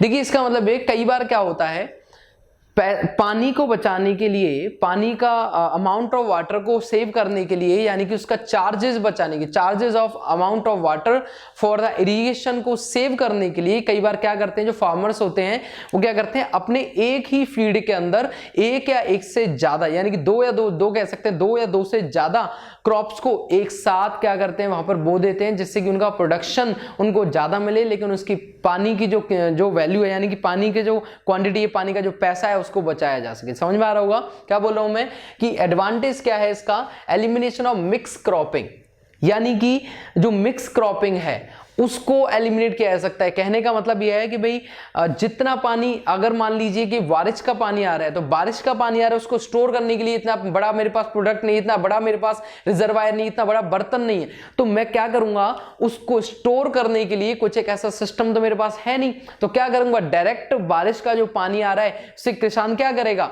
एक ही खेत में दो या दो से ज्यादा आपके सामने जो क्रॉप्स होंगी वो देखने को मिलेंगी वहां पे, क्योंकि जो पानी आ रहा है उसको बचाना चाहता है। लेकिन जो आपका एडवांटेज यानी कि इरिगेशन क्या कर रहा है, हर एक क्रॉप को जितनी रिक्वायरमेंट है उतना प्रोवाइड करा रहा है, ठीक है। लेकिन एक चीज याद रखेंगे, मिक्स क्रॉपिंग से ही तो फायदा हो रहा है, लेकिन मिक्स क्रॉपिंग नुकसान करती है हमेशा। Mix cropping is always harmful. Reason क्या है कि हर एक क्रॉप का, मैंने बताया जैसा कि सॉइल प्रिपरेशन अलग होती है, तो एक खेत में आप दो या दो से ज्यादा तरीके की सॉइल प्रिपेयर नहीं कर सकते हैं, means soil preparation is very tough, ठीक है, for two crops at the same time for the growth of both of the crops, ठीक है। दोनों क्रॉप को एक संग ग्रोथ करने के लिए दोनों ही क्रॉप के लिए सेम सॉइल प्रिपरेशन नहीं किया जा सकता, इसलिए आपकी मिक्स क्रॉपिंग जो होती है that is wrong, that is harmful for the production, ठीक है। दूसरी चीज कि जो मिक्स प्रोडक्शन होती है, यानी कि जब इसकी हार्वेस्टिंग की जाएगी, जब इसकी कटाई होगी, दो फसलें मान लीजिए आपने एक ही फील्ड में एक साथ रख दी हैं, उनकी जब आप कटाई करेंगे, जब उनकी हार्वेस्टिंग होगी, तो उसके टाइम पर क्या होगा, दोनों जो क्रॉप्स हैं आपकी दो आपस में क्या कर लेंगी, मिक्स हो जाएंगी, ठीक है। अब जब दोनों मिक्स हो गई तो मार्केट में जब आप जाओगे तो उनकी मार्केट वैल्यू कैसी हो जाएगी, डाउन हो जाएगी। मार्केट वैल्यू क्यों डाउन होगी, क्योंकि ऑब्वियस सी बात है मिक्स हो जाएंगी, उनको डिफरेंशिएट करना बड़ा मुश्किल हो जाएगा, इसीलिए मार्केट में जब जाएंगे, देखा होगा अगर आपने गेहूं में और मान लीजिए जौ या चने या इनकी खेती की है और वो आपस में मिक्स हो गया, अगर आप सेल करते हो तो ऑब्वियस सी बात है उसकी वैल्यू बहुत कम हो जाती है, मार्केट वैल्यू कम हो जाएगी, इसीलिए mix cropping is not good for the according to the irrigation और अकॉर्डिंग टू द कह सकते हैं एग्रीकल्चर ऑल्सो, ठीक है। अच्छा, नेक्स्ट को देखते हैं अपन, तीसरा है अपना, अगर मैं बात करूंगा डोमेस्टिक वाटर सप्लाई को भी ये क्या करता है, बहुत ही बेनिफिट पहुंचाता है, तो मैं लिखूंगा डोमेस्टिक वाटर सप्लाई, ठीक है, डोमेस्टिक वाटर सप्लाई। तो इसको देख लेते हैं एक बार। इसका मतलब यह है कि इरिगेशन सिस्टम ने डोमेस्टिक वाटर सप्लाई को भी क्या कर दिया, बड़ा इजी कर दिया है। कैसे, किसके थ्रू किया है इसने, जो आपका केनाल इरिगेशन वर्क है, ठीक है। तो मैं लिख भी देता हूं इस जगह पर, यहां पर मैं इसको समझा ही देता हूं आपको, ठीक है। क्या होता है देखें, मैंने लिखा केनाल इरिगेशन वर्क, किस तरीके से कैनाल के थ्रू इरिगेशन भी होता है और डोमेस्टिक भी काम होता है, ठीक है। कैनाल इरिगेशन वर्क को अपन समझ रहे हैं, तो इसको बहुत अच्छे से एक बार समझना किस तरीके से अपन जानते ही हैं। वैसे तो जनरली क्या होता है, जो वाटर होता है उससे इरिगेशन भी की जाती है पाइप्स के थ्रू, या फिर कहेंगे अपन जो अपना वाटर बाउंड्री सिस्टम होता है, या फिर कहेंगे अपन जो वाटर डिस्ट्रीब्यूशन सिस्टम होता है, सिटीज का प्लान, जो प्लान बनाए जाते हैं उनमें, तो उनका ही पूरा सिस्टम मैं बता रहा हूं, that is canal irrigation work. अब देखिए इसमें होगा क्या, इसमें कैसे काम चलता है। मान लीजिए कि यहां से यहां तक मैं कह रहा हूं कि ये आपका क्या है, एक रिवर है, ठीक है। सिंपल समझना है अपने को कि मान लीजिए कि ये क्या है, आपकी रिवर है ये, ठीक है। अब ये रिवर क्या होगा कि किसी ना किसी सीजन में जब बारिश तेज आने लगेगी तो क्या होगा, रिवर मान लीजिए फ्लो कर रही है इधर की साइड, कि कभी कभी क्या होगा, इस जगह पर रिवर फ्लो करते टाइम यहां पर ओवरफ्लो होने लगेगा। जब बारिश का यानी कि वाटर टेबल जब ऊपर चढ़ने लगेगी, जब उसमें राइज होने लगेगा, तो क्या होगा, उस जगह पर जो वैल्यू यानी कि वाटर टेबल जब बढ़ने लगेगी, तो यानी कि ओवरफ्लो जब होने लगेगा तो रिवर का जो पानी होगा वो वेस्ट होगा, बाहर आने लगेगा, वेस्ट होने लगेगा, ठीक है। तो क्या करते हैं उस जगह पर, इसको रोक के, यानी कि मैंने क्या किया, यहां पर एक मान लीजिए एक डायवर्जन लगा दिया इस जगह पर, ठीक है, मैंने क्या किया, इसको डायवर्ज कर दिया। अब ये वियर भी हो सकती है, बैरेज भी हो सकता है, कुछ भी हो सकता है, ठीक है, मैंने क्या किया, इसको डायवर्जन लगा दिया इस जगह पर, डायवर्जन, ठीक है, डायवर्जन वियर भी हो सकता है, बैरेज भी हो सकता है, कोई वॉल कुछ भी हो सकता है, ठीक है, कोई भी स्ट्रक्चर जिससे क्या कर दिया गया है, रिवर के वाटर को यहाँ पर रोक दिया गया है। अब रिवर के वाटर को रोक के क्या कर दिया मैंने, यहां से एक हेड रेगुलेटर प्रोवाइड करा दिया। हेड रेगुलेटर का मतलब है यहां से ही एंट्री दी जाएगी वाटर को, या फिर यहीं पास में हो सकता है इसके, ठीक है, यहां से एंट्री दी जाएगी वाटर को एंट्री करने के लिए एक कैनाल के अंदर, जो मेन कैनाल है उसके अंदर, या सिटी में जाने के लिए, ठीक है। तो रिवर बह रही है, डायवर्जन मैंने बीच में लगा दिया, यहां से क्या किया मैंने, डायवर्ज कर दिया इसको, ठीक है। अब डायवर्ज किया तो देखो ये कैनाल के बारे में डिस्कस कर रहा हूं अपन। मान लीजिए कि ये आपकी हो गई मेन कैनाल, ठीक है, ये क्या है आपकी, दैट इज मेन कैनाल, है ना। अब मेन कैनाल ये हो चुकी है आपकी। अब क्या होगा, मान लीजिए यहां से कोई सिस्टम जा रहा है और ये कहां जा रहा है, डोमेस्टिक के लिए जा रहा है। मैं लिख देता हूं इसको मैं समझाने के लिए कि भाई ये ऐसा कुछ सिस्टम है अपना। मान लीजिए ये क्या है आपका, मैं सारी चीजें एक बार डायग्राम ड्रॉ कर लेते हैं, उसके बाद अपन सारी चीजें सिस्टम समझा देता हूं ये आपको, ठीक है। ये कुछ इस तरीके से जा रहा होगा और यहाँ से अपने पास जो वैल्यू होगी that will going through this side also. तो इसके बारे में अपन एक बार डिस्कस करेंगे, पहले इसको एक बार मैं बना लेता हूँ, ठीक है। चलिए ये आपका बन चुका है अभी, ठीक है। अब देखें सिस्टम समझ लेते हैं एक बार। रिवर थी, पानी जा रहा था, डायवर्जन लगा दिया, पानी को डाइवर्ट कर दिया, डायरेक्शन चेंज कर दी वाटर की, ठीक है। क्यों, क्योंकि वेस्टेज हो रहा है, पानी का यूज करना है मेरे को, ठीक है। इसको रिसाइकल कर सकते हैं, रीयूज करना है, या फिर इसका एडवांटेज उठाना है अपने को, ठीक है, इसका फायदा उठाना है। तो मैंने क्या किया, इसको मैंने कह देता हूं हेड डायवर्जन, ठीक है, या फिर कह सकता हूं हेड रेगुलेटर।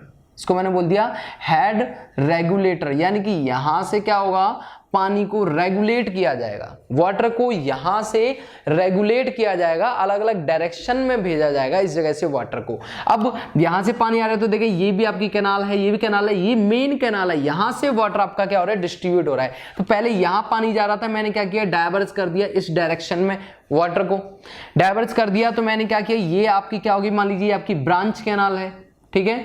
ब्रांच कैनाल में क्या किया मैंने, पानी को भेज दिया इधर की तरफ, मैंने ब्रांच कैनाल में पानी को भेज दिया।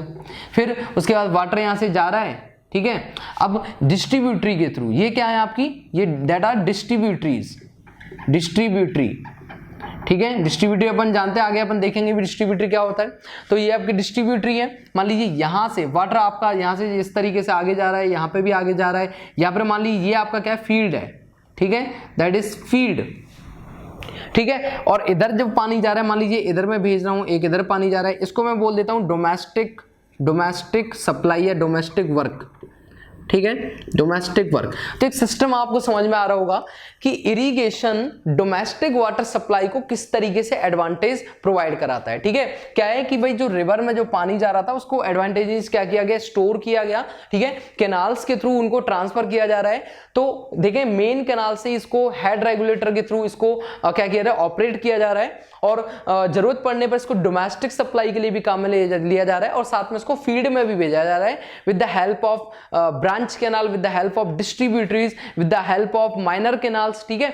तो क्या हो रहा है, पूरी कैनाल सिस्टम ये इस तरीके से वर्क करती है। तो आपको समझ में आया होगा कि भाई किस तरीके से वाटर अपना मेन कैनाल के थ्रू आपका डोमेस्टिक वर्क के लिए भी और फील्ड वर्क, फील्ड में दोनों में ही किसके लिए किस तरीके से जाता है, ठीक है। तो तीसरा जो एडवांटेज था that was domestic water supply. I hope ये आपको अच्छे से समझ में आया होगा, ठीक है। तो तीनों ही आपको एडवांटेज समझ में आया। नेक्स्ट अगर मैं बात करूंगा, देखें the fourth point is high food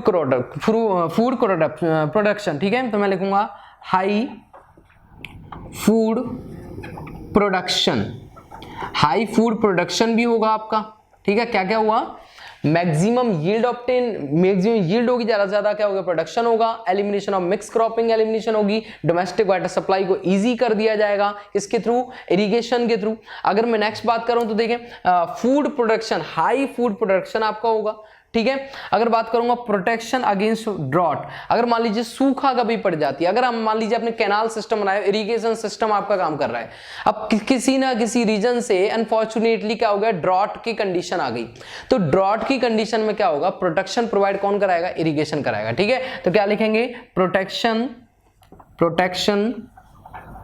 against drought, ठीक है। नेक्स्ट पॉइंट आ गया आपका प्रोटेक्शन अगेंस्ट ड्रॉट, ड्रॉट के अगेंस्ट आपका क्या हो जाएगा, प्रोटेक्शन हो जाएगा। क्लियर है एकदम, ठीक है। नेक्स्ट देखें, एम्प्लॉयमेंट।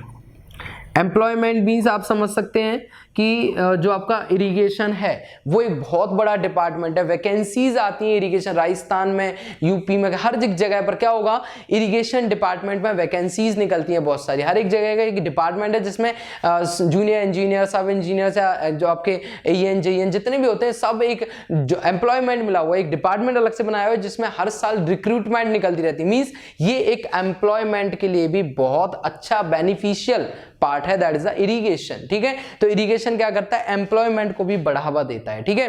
नेक्स्ट अगर मैं बात करूंगा, देखें कि 7 point, rise the water table, ठीक है, rise the water table, rise the level of water table, water table के लेवल को बढ़ाता है, ठीक है।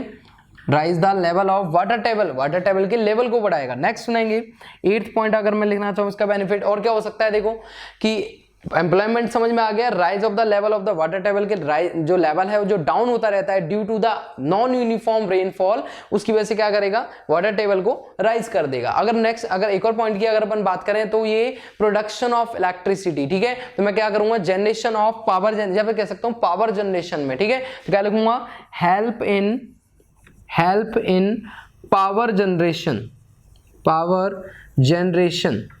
पावर जनरेशन में भी क्या करता है भाई, ये हेल्प करता है। तो इतने सारे जो आपके सामने एडवांटेज हैं, ठीक है, इतने सारे जो एडवांटेज हैं ये सभी आपको क्या करने हैं, याद करने हैं, ठीक है। और अगर मैं लिखाना चाहूं तो रिवेन्यू जनरेशन, या फिर मैं एक और पॉइंट लिख सकता हूं, यहां पे मैं अपन लिख देते हैं, the 9th point is revenue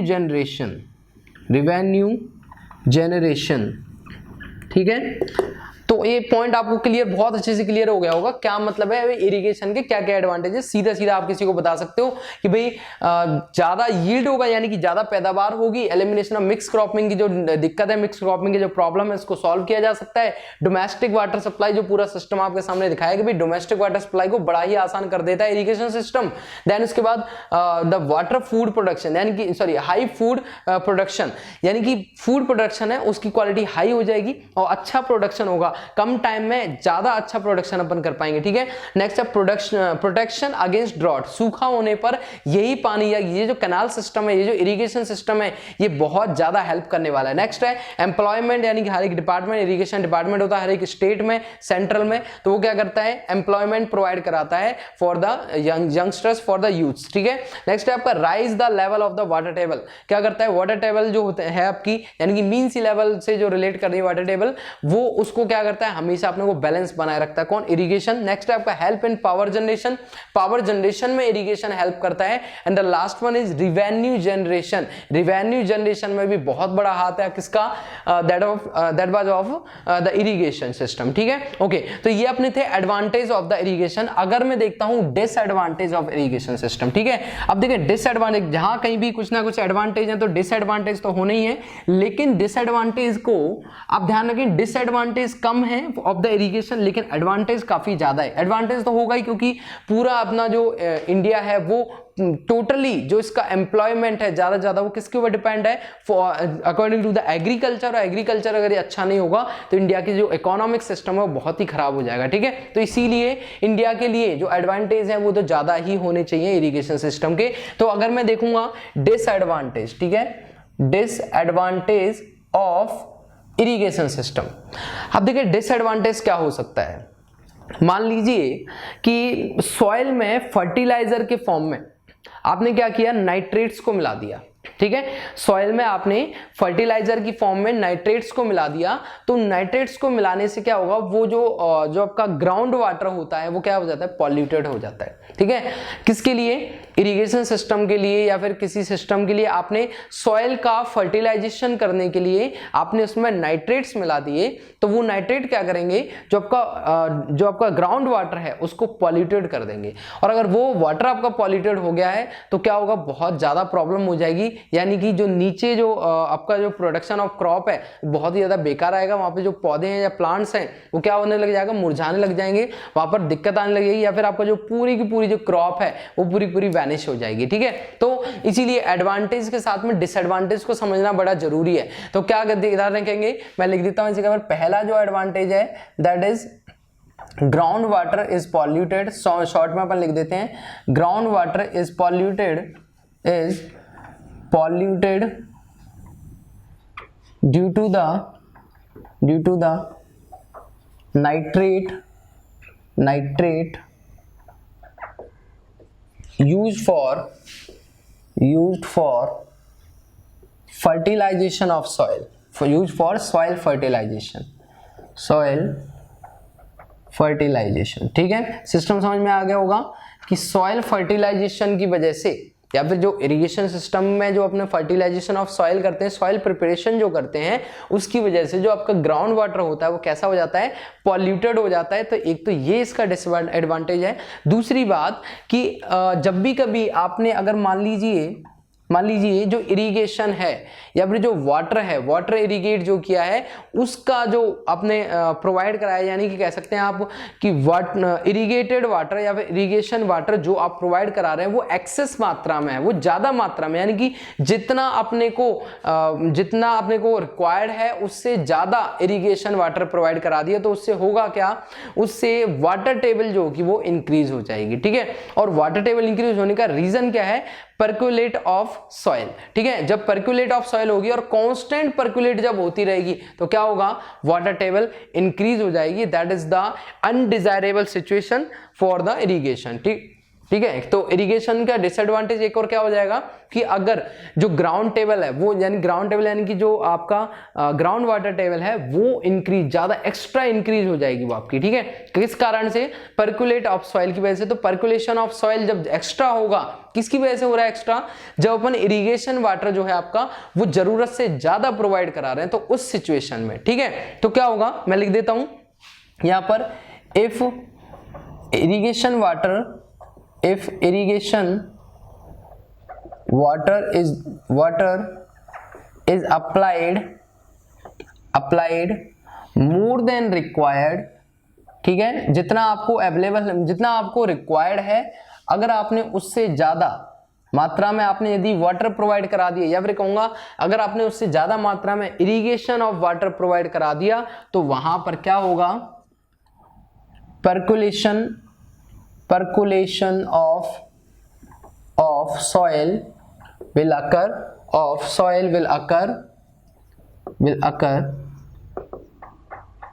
and this constant percolation, ये जो आपकी constant percolation होती रहेगी, percolation will lead to rise in water table। ठीक है, राइज इन वाटर टेबल। तो क्या हुआ कि जो आपका अपन किसकी बात करें, इरिगेशन वाटर आपने अगर रिक्वायर्ड से ज्यादा प्रोवाइड करा दिया है तो सॉइल परकुलेशन होगा, और सॉइल परकुलेट होगी जब, तो कांस्टेंट परकुलेशन की वजह से क्या होगी, जो ग्राउंड टेबल वाटर टेबल होगी वो कैसी हो जाएगी, इंक्रीज हो जाएगी। That is not the desirable condition, that is the undesirable according to the irrigation system. तो ये क्या है, ये दो आपके क्या हुए, डिसएडवांटेज हुए। एडवांटेज ऑफ इरिगेशन समझ में आया, डिसएडवांटेज ऑफ इरिगेशन समझ में आया, इरिगेशन सिस्टम समझ में आया, और अकॉर्डिंग टू अपन कोर्स के अकॉर्डिंग टू टॉपिक वाइज अपन चलते हुए जा रहे हैं। ठीक है, तो अब जो अपना नेक्स्ट टॉपिक है that is the type of irrigation. ठीक है, और टाइप ऑफ इरिगेशन को बहुत ही अच्छे से समझना, यहां से आपको क्वेश्चंस देखने को स्टार्ट हो जाते हैं अभी। ठीक है, तो देखते हैं एक बार इरिगेशन का टाइप क्या होंगे, तो मैं हेडिंग डाल देता हूं इस जगह पर, टाइप ऑफ इरिगेशन या फिर क्लासिफिकेशन ऑफ इरिगेशन। ठीक है, टाइप ऑफ इरिगेशन। तो देखिए बहुत ही सिंपल है इरिगेशन सिस्टम। जो इरिगेशन होता है वो आपका सिंपली अगर कहें ब्रॉडली दो क्लासेस में क्लासिफाइड किया जाता है, ठीक है। एक तो आपका होगा सरफेस इरिगेशन, तो मैंने इसको डिवाइड किया है टू क्लासेस के अंदर, ठीक है। The first is surface irrigation and the second is सब सरफेस इरिगेशन। तो फर्स्ट में लिख देता हूं दैट इज सरफेस इरिगेशन, ठीक है, सरफेस इरिगेशन। और जो आपका सेकंड पार्ट है दैट इज सब सरफेस इरिगेशन, ठीक है। सेकंड आपका पार्ट है दैट इज सब सरफेस इरिगेशन। तो दोनों को ही अच्छे से समझना है आपको, सब सरफेस इरिगेशन। चलिए स्टार्ट करते हैं अपन कि भाई सरफेस इरिगेशन क्या है और सब सरफेस इरिगेशन क्या है। तो देखो सरफेस इरिगेशन का सीधा सीधा पहले मतलब समझना है अपने को, उसके बाद अपन बात करेंगे सब सरफेस इरिगेशन की। सरफेस इरिगेशन का मतलब ये है, मान लीजिए कि ये क्या है आपका ग्राउंड लेवल है, ठीक है। ध्यान से एक बार जितना ज्यादा आप समझते जाओगे from the diagram, from the practical life, उतना ज्यादा आप सीख पाओगे इरिगेशन के बारे में। तो ये मान लीजिए क्या है आपका ग्राउंड लेवल है। अब इस ग्राउंड लेवल पर यहां पर मान लीजिए कोई भी ये आपका प्लांट है, ठीक है। अब ये बहुत सारे इस जगह पर इस तरीके से आपके प्लांट्स लगे हुए हैं।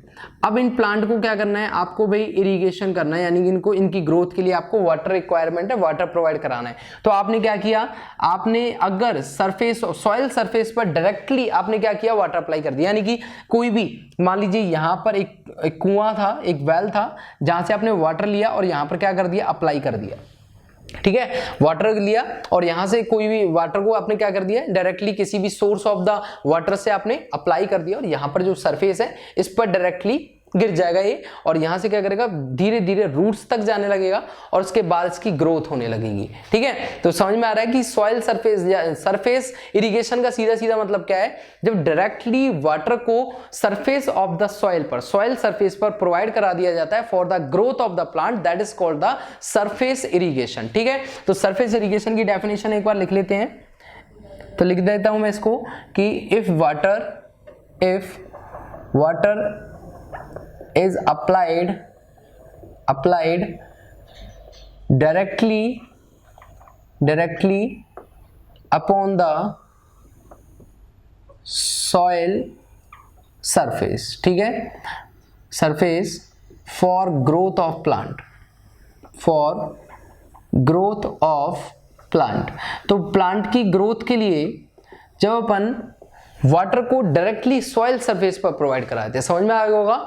If water is applied directly upon the soil surface for growth of the plant is called surface irrigation. Surface पर डायरेक्ट प्रोवाइड करा दो, उसके बाद वो धीरे धीरे नीचे सीपेज एक्शन के थ्रू नीचे धीरे धीरे जाती रहेगी, आपकी रूट्स तक भी जाएगी, पूरा का पूरा जो प्लांट है उसमें ग्रोथ होती रहेगी, ठीक है। That is called the surface irrigation. But लेकिन सब surface irrigation is different, totally different from this action, ठीक है। इसमें क्या होगा कि इसमें अपन सरफेस पर प्रोवाइड ना कराकर डायरेक्टली रूट जोन्स को, ठीक है, क्या किया, मान लीजिए ये आपका सरफेस है, यानी कि ये आपका ग्राउंड सरफेस है, और इस ग्राउंड सरफेस के नीचे अगर मैं बात कर रहा हूं तो इस ग्राउंड सरफेस के नीचे मान लीजिए आपका प्लांट है, ठीक है। फॉर एग्जाम्पल ये आपके प्लांट्स हैं, एक मैं आपको दोनों ही प्लांट बना देता हूँ, कुछ एक प्लांट्स, ठीक है, ये आपका प्लांट है और नीचे क्या है, इसकी कुछ ना कुछ रूट्स इस पर इस तरीके से जा रही हैं, ठीक है। अब ये रूट्स जा रही हैं तो इनको समझना बड़ा जरूरी है कि किस तरीके से सब सरफेस इरिगेशन होगा। तो क्या होता है, अब इसके कई सारे तरीके हैं, इसका आर्टिफिशियल मेथड भी हो सकता है, इसका नेचुरल मेथड भी हो सकता है, लेकिन हम आगे डिस्कस करेंगे। लेकिन मैं डायरेक्टली यहां पर एक बात बोल देता हूं, if water is applied to root zone directly, ठीक है। मैंने क्या कहा, रूट जोन डायरेक्टली, कि अगर मैं जो आपका वाटर है, अगर मैं वाटर को जो आपका इरिगेशन वाटर है, अगर मैं उसको डायरेक्टली रूट्स को प्रोवाइड करा दूं, ठीक है, नॉट ऑन द सरफेस, तो उसको अपन क्या बोलेंगे, that is called the sub surface irrigation.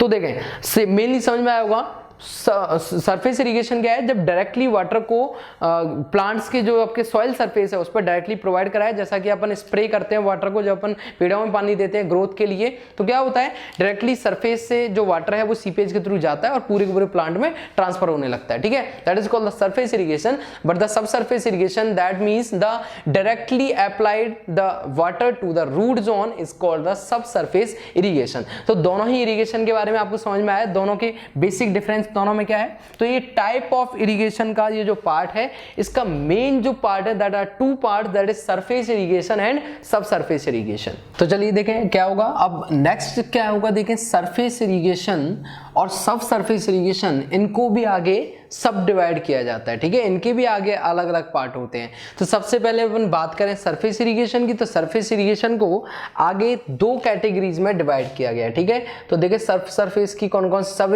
Surface irrigation की दो अलग अलग कैटेगरी कौन कौन सी होंगी। तो the first is flow irrigation, and the second is lift irrigation, ठीक है। आगे अपन इसमें देखेंगे कि लिफ्ट इरिगेशन ज्यादा बेनिफिशियल होता है फ्लो इरिगेशन, लेकिन पहले अपन इनको समझते हैं, देन इसके बाद अपन इनमें डिफरेंशिएट क्रिएट करेंगे, ठीक है। तो flow irrigation and the second is lift irrigation. अब देखिए फ्लो इरिगेशन और लिफ्ट इरिगेशन क्या होता है, इसको भी एक बार देख लेते हैं, ठीक है। Flow irrigation and lift irrigation. चलिए अब देखें, सबसे पहली बात आती है भाई फ्लो इरिगेशन क्या होता है, और दूसरी बात करेंगे लिफ्ट इरिगेशन। तो मान लीजिए कि वाटर जो अवेलेबल है वो अपस्ट्रीम साइड में, या फिर मैं कहूंगा कि जो वाटर है जहां पर अवेलेबल है वो ज्यादा हाइट पर है कंपैरेटिवली, जहां मुझे प्रोवाइड कराना है, जहां मुझे इरिगेशन करना है वो लोअर हाइट पर प्रोवाइडेड है। समझ में आया होगा कि जो आपका इरिगेशन फील्ड है जहां पर आपको इरिगेशन करना है वो आपका लोअर ग्राउंड पर है, यानी कि कम हाइट पर है, जबकि जहां पर आपका सोर्स ऑफ द वाटर है, जहां से आप इरिगेशन को अप्लाई करेंगे वो आपका हायर लेवल पर है, यानी कि हाई लेवल है, यानी कि ज्यादा हाइट पर अवेलेबल है। तो सिंपल सा कॉन्सेप्ट है, वहां पर जो इरिगेशन होगा that will be flow irrigation. समझ में आया होगा फ्लो इरिगेशन क्या है, कि जब ज्यादा हाइट पर आपका क्या है सोर्स ऑफ द वाटर का है आपका हाइट पर, ज्यादा हाइट पर, और जो आपका नीचे यानी कि इरिगेशन फील्ड है वो कम हाइट पर है, तो वहां से क्या होगा जो पानी का जो इरिगेशन सिस्टम चलेगा, यानी जो टाइप ऑफ इरिगेशन होगा that will be flow irrigation. यानी कि सिंपल मैं इसको कह सकता हूं कि एक ऐसा फ्लो ऑफ इरिगेशन या फिर एक ऐसा इरिगेशन जिसमें अवेलेबल वाटर जो होता है आपका वो जो आपका ग्राउंड है या फिर जो फील्ड है जहां पे इरिगेशन करना है वहां पर अंडर द ग्रेविटी फ्लो करता है, that is called the flow irrigation. समझ में आएगा फ्लो इरिगेशन क्या है। फ्लो इरिगेशन का सीधा सीधा रिलेशन किससे है, ग्रेविटी से। तो मैं यहां पर सिंपल लिख सकता हूं इसके लिए कि दैट इज अंडर ग्रेविटी, ठीक है, that is under gravity. Okay clear समझ में आया होगा कि अगर फ्लो इरिगेशन हो रहा है तो अंडर ग्रेविटी होगा ये, ठीक है, सिंपल सी बात। तो अगर इसकी मैं बात करता हूं कौन सा सिस्टम होता है, देखें कैनाल सिस्टम। इसका अगर एग्जांपल लेंगे अपन तो कैनाल इरिगेशन, ठीक है, जो कैनाल इरिगेशन होता है that is the example of flow irrigation, ठीक है। जो कैनाल इरिगेशन इसका एग्जांपल, कारण क्या है कि कैनाल इरिगेशन क्या होता है, ग्रेविटी के थ्रू वाटर। अब देखें अगर कैनाल ओसीएफ अपन पढ़ते हैं open channel flow in the fluid mechanics का एक अलग एक वास्ट एक चैप्टर है, ठीक है। फ्लो ओपन चैनल फ्लो, वहां पे क्या होता है ओपन चैनल यानी कि जिसमें फ्री सरफेस होता है यानी कि वाटर, तो उसको सिविल इंजीनियरिंग पढ़ना है। मैकेनिकल इंजीनियरिंग का वो पार्ट क्यों नहीं है, क्योंकि अपन सिविल इंजीनियरिंग का ही काम होता है वाटर को एक जगह से दूसरी जगह तक डिस्ट्रीब्यूट करना। तो उसको किस तरीके से डिस्ट्रीब्यूट किया जाए without the minimum with the help of, जिसमें मिनिमम से minimum loss of water, loss of due to frictions वगैरह। तो वहां पर क्या पढ़ना है ओपन चैनल फ्लो। तो ओपन चैनल फ्लो का सीधा सीधा मतलब ही क्या होता है, कैनाल्स की डिजाइन, रिजर्वायर्स की डिजाइन, ठीक है। तो जो कैनाल होती है यानी कि वो अंडर ग्रेविटी। अब अगर देखिए अगर मान लीजिए कि कैनाल को ऑपरेटेड करेंगे, पंप से ऑपरेट करेंगे या फिर इलेक्ट्रिसिटी ऑपरेटेड आपके कैनाल्स होंगे, तो कितनी ज्यादा आपको इलेक्ट्रिसिटी या फिर पावर की जरूरत होगी वाटर को एक जगह से दूसरी जगह तक ले जाने में। इसीलिए क्या किया जाता है कि इससे बचने के लिए लॉस इतना ज्यादा हो जाएगा कि आपको पानी को भेजने में इतना ज्यादा इन्वेस्टमेंट करना पड़ेगा कि आपको बहुत ज्यादा लॉस हो जाएगा आगे, ठीक है। इस वजह से हमेशा कैनाल जो होती हैं वो अंडर द ग्रेविटी फ्लो करती हैं। तो इस टाइप के जो इरिगेशन होता है उसको अपन क्या कहते हैं, that is called the flow irrigation, ठीक है, that is flow irrigation. The second is lift irrigation. अब देखें लिफ्ट के इसका क्या होगा, just opposite of the flow irrigation. Irrigation, यानी कि अगर जहां पर आपको प्रोवाइड कराना है, इरिगेशन प्रोवाइड कराना है, या फिर जो फील्ड है आपका जिसको इरिगेशन करना है वो आपका ज्यादा हाइट पर है कंपैरेटिवली जहां आपके पास सोर्स ऑफ वाटर है। ठीक है, तो जहां पर आपका सोर्स ऑफ वाटर है वो आपका कम हाइट पर है, लेकिन जहां पर आपको इरिगेशन करना है, जहां पर आपको वाटर को पहुंचाना है वो आपका ज्यादा हाइट पर है। तो the type of the irrigation will called lift irrigation. ठीक है, तो लिफ्ट इरिगेशन का मतलब तो समझ में आ गया, लेकिन लिफ्ट इरिगेशन क्या है? लिफ्ट इरिगेशन याद रखेंगे हमेशा मैकेनिकल प्रोसेस के थ्रू चलती है। ये किसके थ्रू? Under the gravity. ठीक है, लेकिन ये इसमें मैं लिखूंगा मैकेनिकल प्रोसेस। ठीक है, मैकेनिकल प्रोसेस, तो मैकेनिकल प्रोसेस यानी कि पंप वगैरह के थ्रू, पंपिंग प्रोसेस, पंप लगाना पड़ेगा, पंप के थ्रू वाटर को जो सक्स किया जाएगा, सक करने के बाद उसको दूसरी जगह पर ट्रांसफर किया जाएगा। ठीक है, तो लिफ्ट इरिगेशन में क्या होगा? मैकेनिकल प्रोसेस, मैकेनिकल पावर का यूज करना पड़ेगा, तब जाके ये इरिगेशन आपका सक्सेसफुल होगा। ठीक है, तो लिफ्ट इरिगेशन देखें मैकेनिकल प्रोसेस के थ्रू हो रहा है और ये अंडर ग्रेविटी हो रहा है। कंपैरिजन दोनों में समझ में आ रहा है। इसका एग्जाम्पल मैंने लिखा कैनाल इरिगेशन और इसका मैं लिखूंगा ट्यूबवेल इरिगेशन। ठीक है, ट्यूबवेल में क्या होता है? आपको पावर जनरेशन की जरूरत पड़ती है, तो ट्यूबवेल इरिगेशन। ठीक है, पावर की रिक्वायरमेंट होती है, इस वजह से इसको कह दिया अपन ने मैकेनिकली ऑपरेटेड। तो इसका एग्जाम्पल क्या है? Tubewell irrigation. तो दोनों आपको सिंपल समझ में आए होंगे, ये अंडर द ग्रेविटी होगा और ये मैकेनिकल प्रोसेस। बाद में अपन बात करेंगे दोनों में से कौन बेस्ट है और the reason behind this whichever of the following is best irrigation type. ठीक है, तो नेक्स्ट देखें जो आपका फ्लो इरिगेशन है। अब ये भी क्या होता है? आगे जाकर अलग दो पार्ट्स में डिवाइड हो जाता है। ठीक है, अलग दो पार्ट्स में कैसे? देखें, जो आपका फ्लो इरिगेशन है, फ्लो इरिगेशन का अगर मैं डिवाइड करूंगा तो देखें आगे दो पार्ट्स और बन जाते हैं इसके। एक आपका बन जाता है, द फर्स्ट इज पेरेनियल। ठीक है, क्या नाम है इसका? मैं लिख देता हूं, दैट इज पेरेनियल। पेरेनियल, ठीक है, और पेरेनियल इरिगेशन, पेरेनियल इरिगेशन, और दूसरा है आपका फ्लडेड इरिगेशन। फ्लडेड इरिगेशन, तो दो आपके पार्ट यहां पर भी बन चुके हैं। कौन कौन सा? Perennial irrigation, flooded irrigation. ठीक है, अब पेरेनियल इरिगेशन, पेरेनियल का सीधा सीधा मतलब एक वर्ड में समझें, कांस्टेंट सप्लाई। ठीक है, कांस्टेंट सप्लाई का मतलब क्या है? और यहां पर आपका क्या होगा? दूसरा जो पार्ट है आपका कांस्टेंट, यहां तो होगा कांस्टेंट सप्लाई, लेकिन यहां पर क्या होगा आपका? नॉट कंटीन्यूअस, नॉट कांस्टेंट, यानी कंटीन्यूअस सप्लाई नहीं है, तो यहां पर तो कांस्टेंट सप्लाई। कांस्टेंट सप्लाई का मतलब हमेशा पानी आता रहेगा, क्रॉप्स के लिए अवेलेबल होगा। ठीक है, पेरेनियल का मतलब क्या है? ऐसा इरिगेशन जिसमें, ऐसा फ्लो इरिगेशन जिसमें वाटर हमेशा प्रोवाइड होता रहेगा for the growth of the crop. But जो आपका फ्लडेड इरिगेशन है, इसमें जो आपकी क्रॉप होती है वो सबमर्ज्ड होती है इनसाइड द वाटर। ठीक है, समझ में आ रहा होगा कि जो आपकी फ्लडेड इरिगेशन होती है इसमें क्या होता है? जो आपकी क्रॉप होती है वो वाटर में डिप होती है, वाटर में सबमर्ज्ड होती है, और तब तक सबमर्ज होती है जब तक कि उस प्लांट की ग्रोथ पीरियड चलता रहेगा। ठीक है, during the growth period of the plant, the crop will be submerged in the water in according to the flooded irrigation system. ठीक है, but for the perennial system, perennial का मतलब है constant and continuous। Constant and continuous, यानी कि continuously water supply होता रहेगा for the growth of the flow. जैसे ही पानी की जरूरत पड़ी कंटिन्यूअसली सप्लाई कर दी। लेकिन फ्लडेड का मतलब यह है कि जब तक भाई जरूरत नहीं है, यानी कि जब तक कि जो ग्रोथ ऑफ द क्रॉप चल रहा है तब तक आपके पास वाटर होना चाहिए, यानी कि जो आपकी क्रॉप है वो वाटर में डिप होनी चाहिए, जब तक कि वापस से इरिगेशन सिस्टम से वाटर आपका ऑब्टेन नहीं होगा। तो उससे पहले तक, यानी कि इतना सफिशिएंट वाटर आपके पास होना चाहिए कि आपके प्लांट की ग्रोथ कहीं पर भी नहीं रुके। That is called the flooded irrigation. तो समझ में आया होगा कि the first is type of irrigation में दो पार्ट हैं आपके, सरफेस इरिगेशन एंड सब surface irrigation. Then surface irrigation is further divided into two category, flow irrigation and lift irrigation.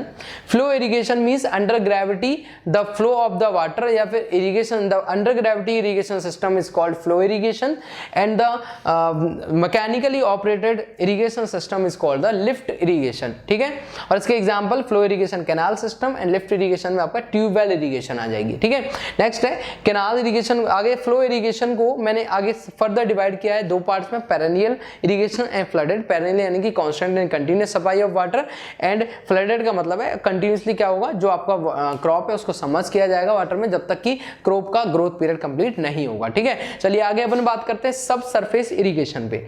अब देखिए सब सरफेस इरिगेशन का मैंने आपको अभी एक बताया था कॉन्सेप्ट कि भाई क्या है सब सरफेस इरिगेशन, कि अगर मैं वाटर को डायरेक्टली रूट जोन तक प्रोवाइड करा दूं, रूट जोन ऑफ द जो प्लांट है वहां पर अगर मैं प्रोवाइड करा दूं, that is the irrigation is called सब सरफेस इरिगेशन। ठीक है, अब इसका एक और रीजन है भाई, क्या है ये कि जब कभी भी देखिए रूट्स में जब पानी डायरेक्टली अपन प्रोवाइड करा रहे हैं तो ऐसे तो है नहीं डायरेक्टली पहुंच जाएगा पानी, क्या होगा, कैपिलरी एक्शन के थ्रू। ठीक है, तो मैं यहाँ पे लिखूंगा कि रीजन, अगर मैं बात करूंगा रीजन क्या है भाई इस इरिगेशन का, तो रीजन क्या होगा, कैपिलरी एक्शन होगा। ठीक है, कैपिलरी एक्शन। अब बात आती है भाई कैपिलरी एक्शन क्या होता है, तो कैपिलरी एक्शन को समझ लेते हैं एक बार अच्छे से।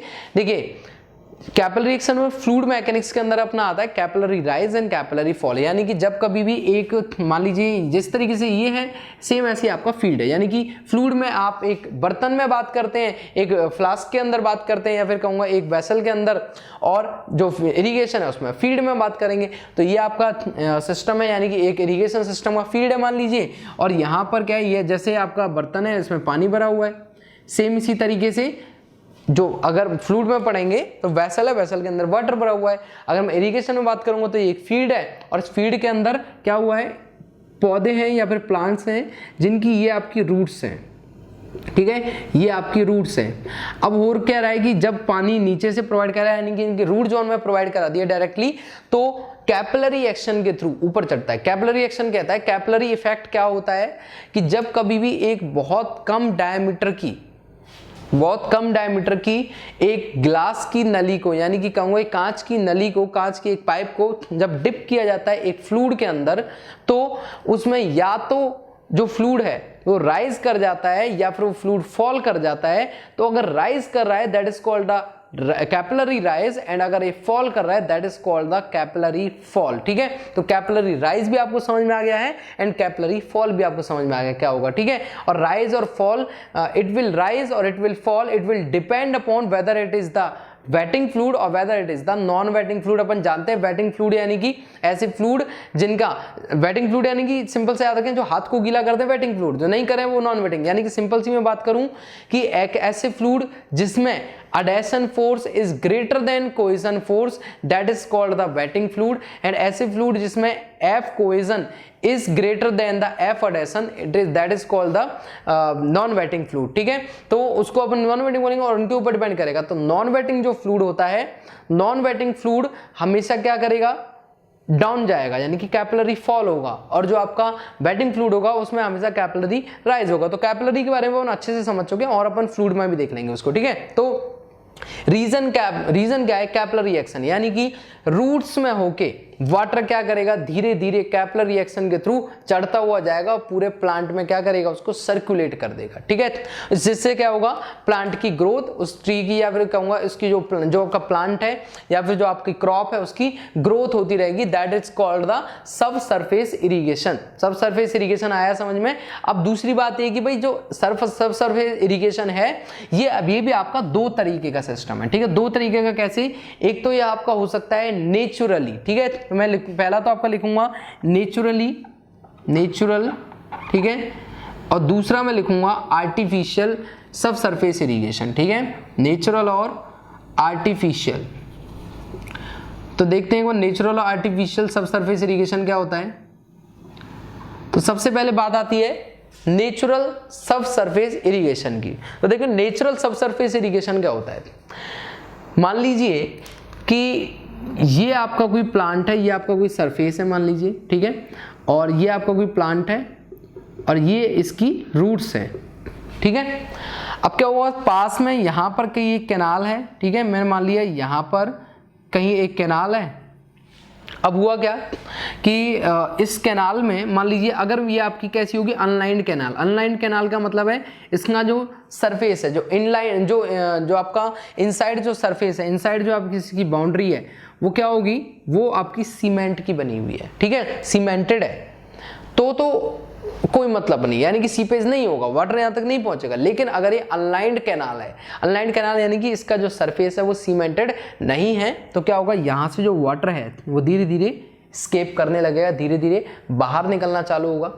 और सीपेज एक्शन के थ्रू थोड़ा थोड़ा जो सीपेज हो रहा है, जो लीकेज हो रहा है वाटर का, वो धीरे धीरे क्या करेगा, फैलने लगेगा। जैसा कि अपन जानते हैं परमेबल सॉइल, जो परमेबिलिटी होती है उसकी, तो उसकी वजह से क्या होगा, धीरे धीरे रूट्स तक पहुंचने लगेगा यहाँ से पानी, ठीक है। और धीरे धीरे क्या होगा, कैपिलरी एक्शन के थ्रू, इस रूट्स के थ्रू इस पूरे प्लांट की ग्रोथ में हेल्प करेगा। तो ये जो सिस्टम है that is called the natural system. Natural sub surface irrigation is defined from this diagram, ठीक है। तो इस डायग्राम से अपन समझ सकते हैं भाई क्या होता है सब surface irrigation according to natural system.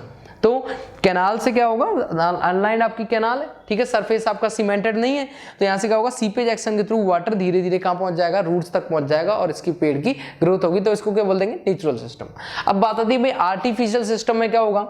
मान लीजिए कि ये आपका कोई सरफेस है, ग्राउंड सरफेस यानी कि सॉइल सरफेस है, और ये आपके बहुत सारे यहाँ पर मैंने ऐसे प्लांट्स बना दिए, ठीक है। अब ये जो आपके प्लांट्स बने हुए हैं, मान लीजिए मैं आर्टिफिशियल सिस्टम समझ रहा हूँ। आर्टिफिशियल सिस्टम में क्या करूँगा, एक बहुत पतला पाइप यहाँ से प्रोवाइड कराऊंगा, ठीक है, एक बहुत कम डायमीटर का एक मैं पाइप प्रोवाइड कराऊंगा इनसाइड द सॉइल सरफेस, ठीक है। सॉइल सरफेस के नीचे मैं अनलाइन जो अंडरलाइन एक सरफेस एक पाइप प्रोवाइड कराऊंगा जिसका डायमीटर काफी कम होगा, ठीक है। अब होगा क्या कि यहां से इसके बाद इस जगह पर होल्स होंगे, इसमें जहां जहां पर आपके प्लांट्स हैं वहां होल्स होंगे पास में उनके, और इन होल से क्या होगा, पानी जैसे ही बाहर निकलेगा तो कैपिलरी एक्शन के थ्रू ये जो प्लांट्स है ये इसको क्या करेंगे, ऑब्जर्व कर लेंगे और फिर धीरे धीरे प्लांट की ग्रोथ होती रहेगी, ठीक है। तो ये आपका नेचुरल सिस्टम समझ में आया। देन उसके बाद अपन ने आर्टिफिशियल सिस्टम को भी समझ लिया है। तो ये पूरा क्या है आपके सामने, that is the classification of irrigation. Classifier irrigation is defined as from this flow diagram. इसको आप अच्छे से याद रखें, यहां से क्वेश्चन अगर आपसे पूछता है तो आप बता सकते हैं कि किस इरिगेशन का नाम क्या होता है। क्लासिफिकेशन ऑफ इरिगेशन क्या है, सरफेस इरिगेशन, सब सरफेस इरिगेशन। यहां पर अगर दो बात करूंगा, फ्लो इरिगेशन, लिफ्ट इरिगेशन। आगे बात करूंगा, फ्लो इरिगेशन इज सब divided into perennial and the flooded irrigation, ठीक है। और आपका जो सब surface irrigation is divided into two categories, that is the natural subsurface irrigation and the artificial subsurface irrigation, okay। अब देखें ये अपन ने समझ लिया है, तो अब मैं समझूंगा कि भाई जो मेरा सरफेस ऑफ इरिगेशन, यानी कि दो तरीके की जो इरिगेशन थे मेरे सरफेस इरिगेशन में, that is flow irrigation and lift irrigation. तो इन दोनों में से कौन सा आपका इरिगेशन बेस्ट है और क्यों बेस्ट है, इन दोनों ही बातों को अपन समझते हैं, ठीक है।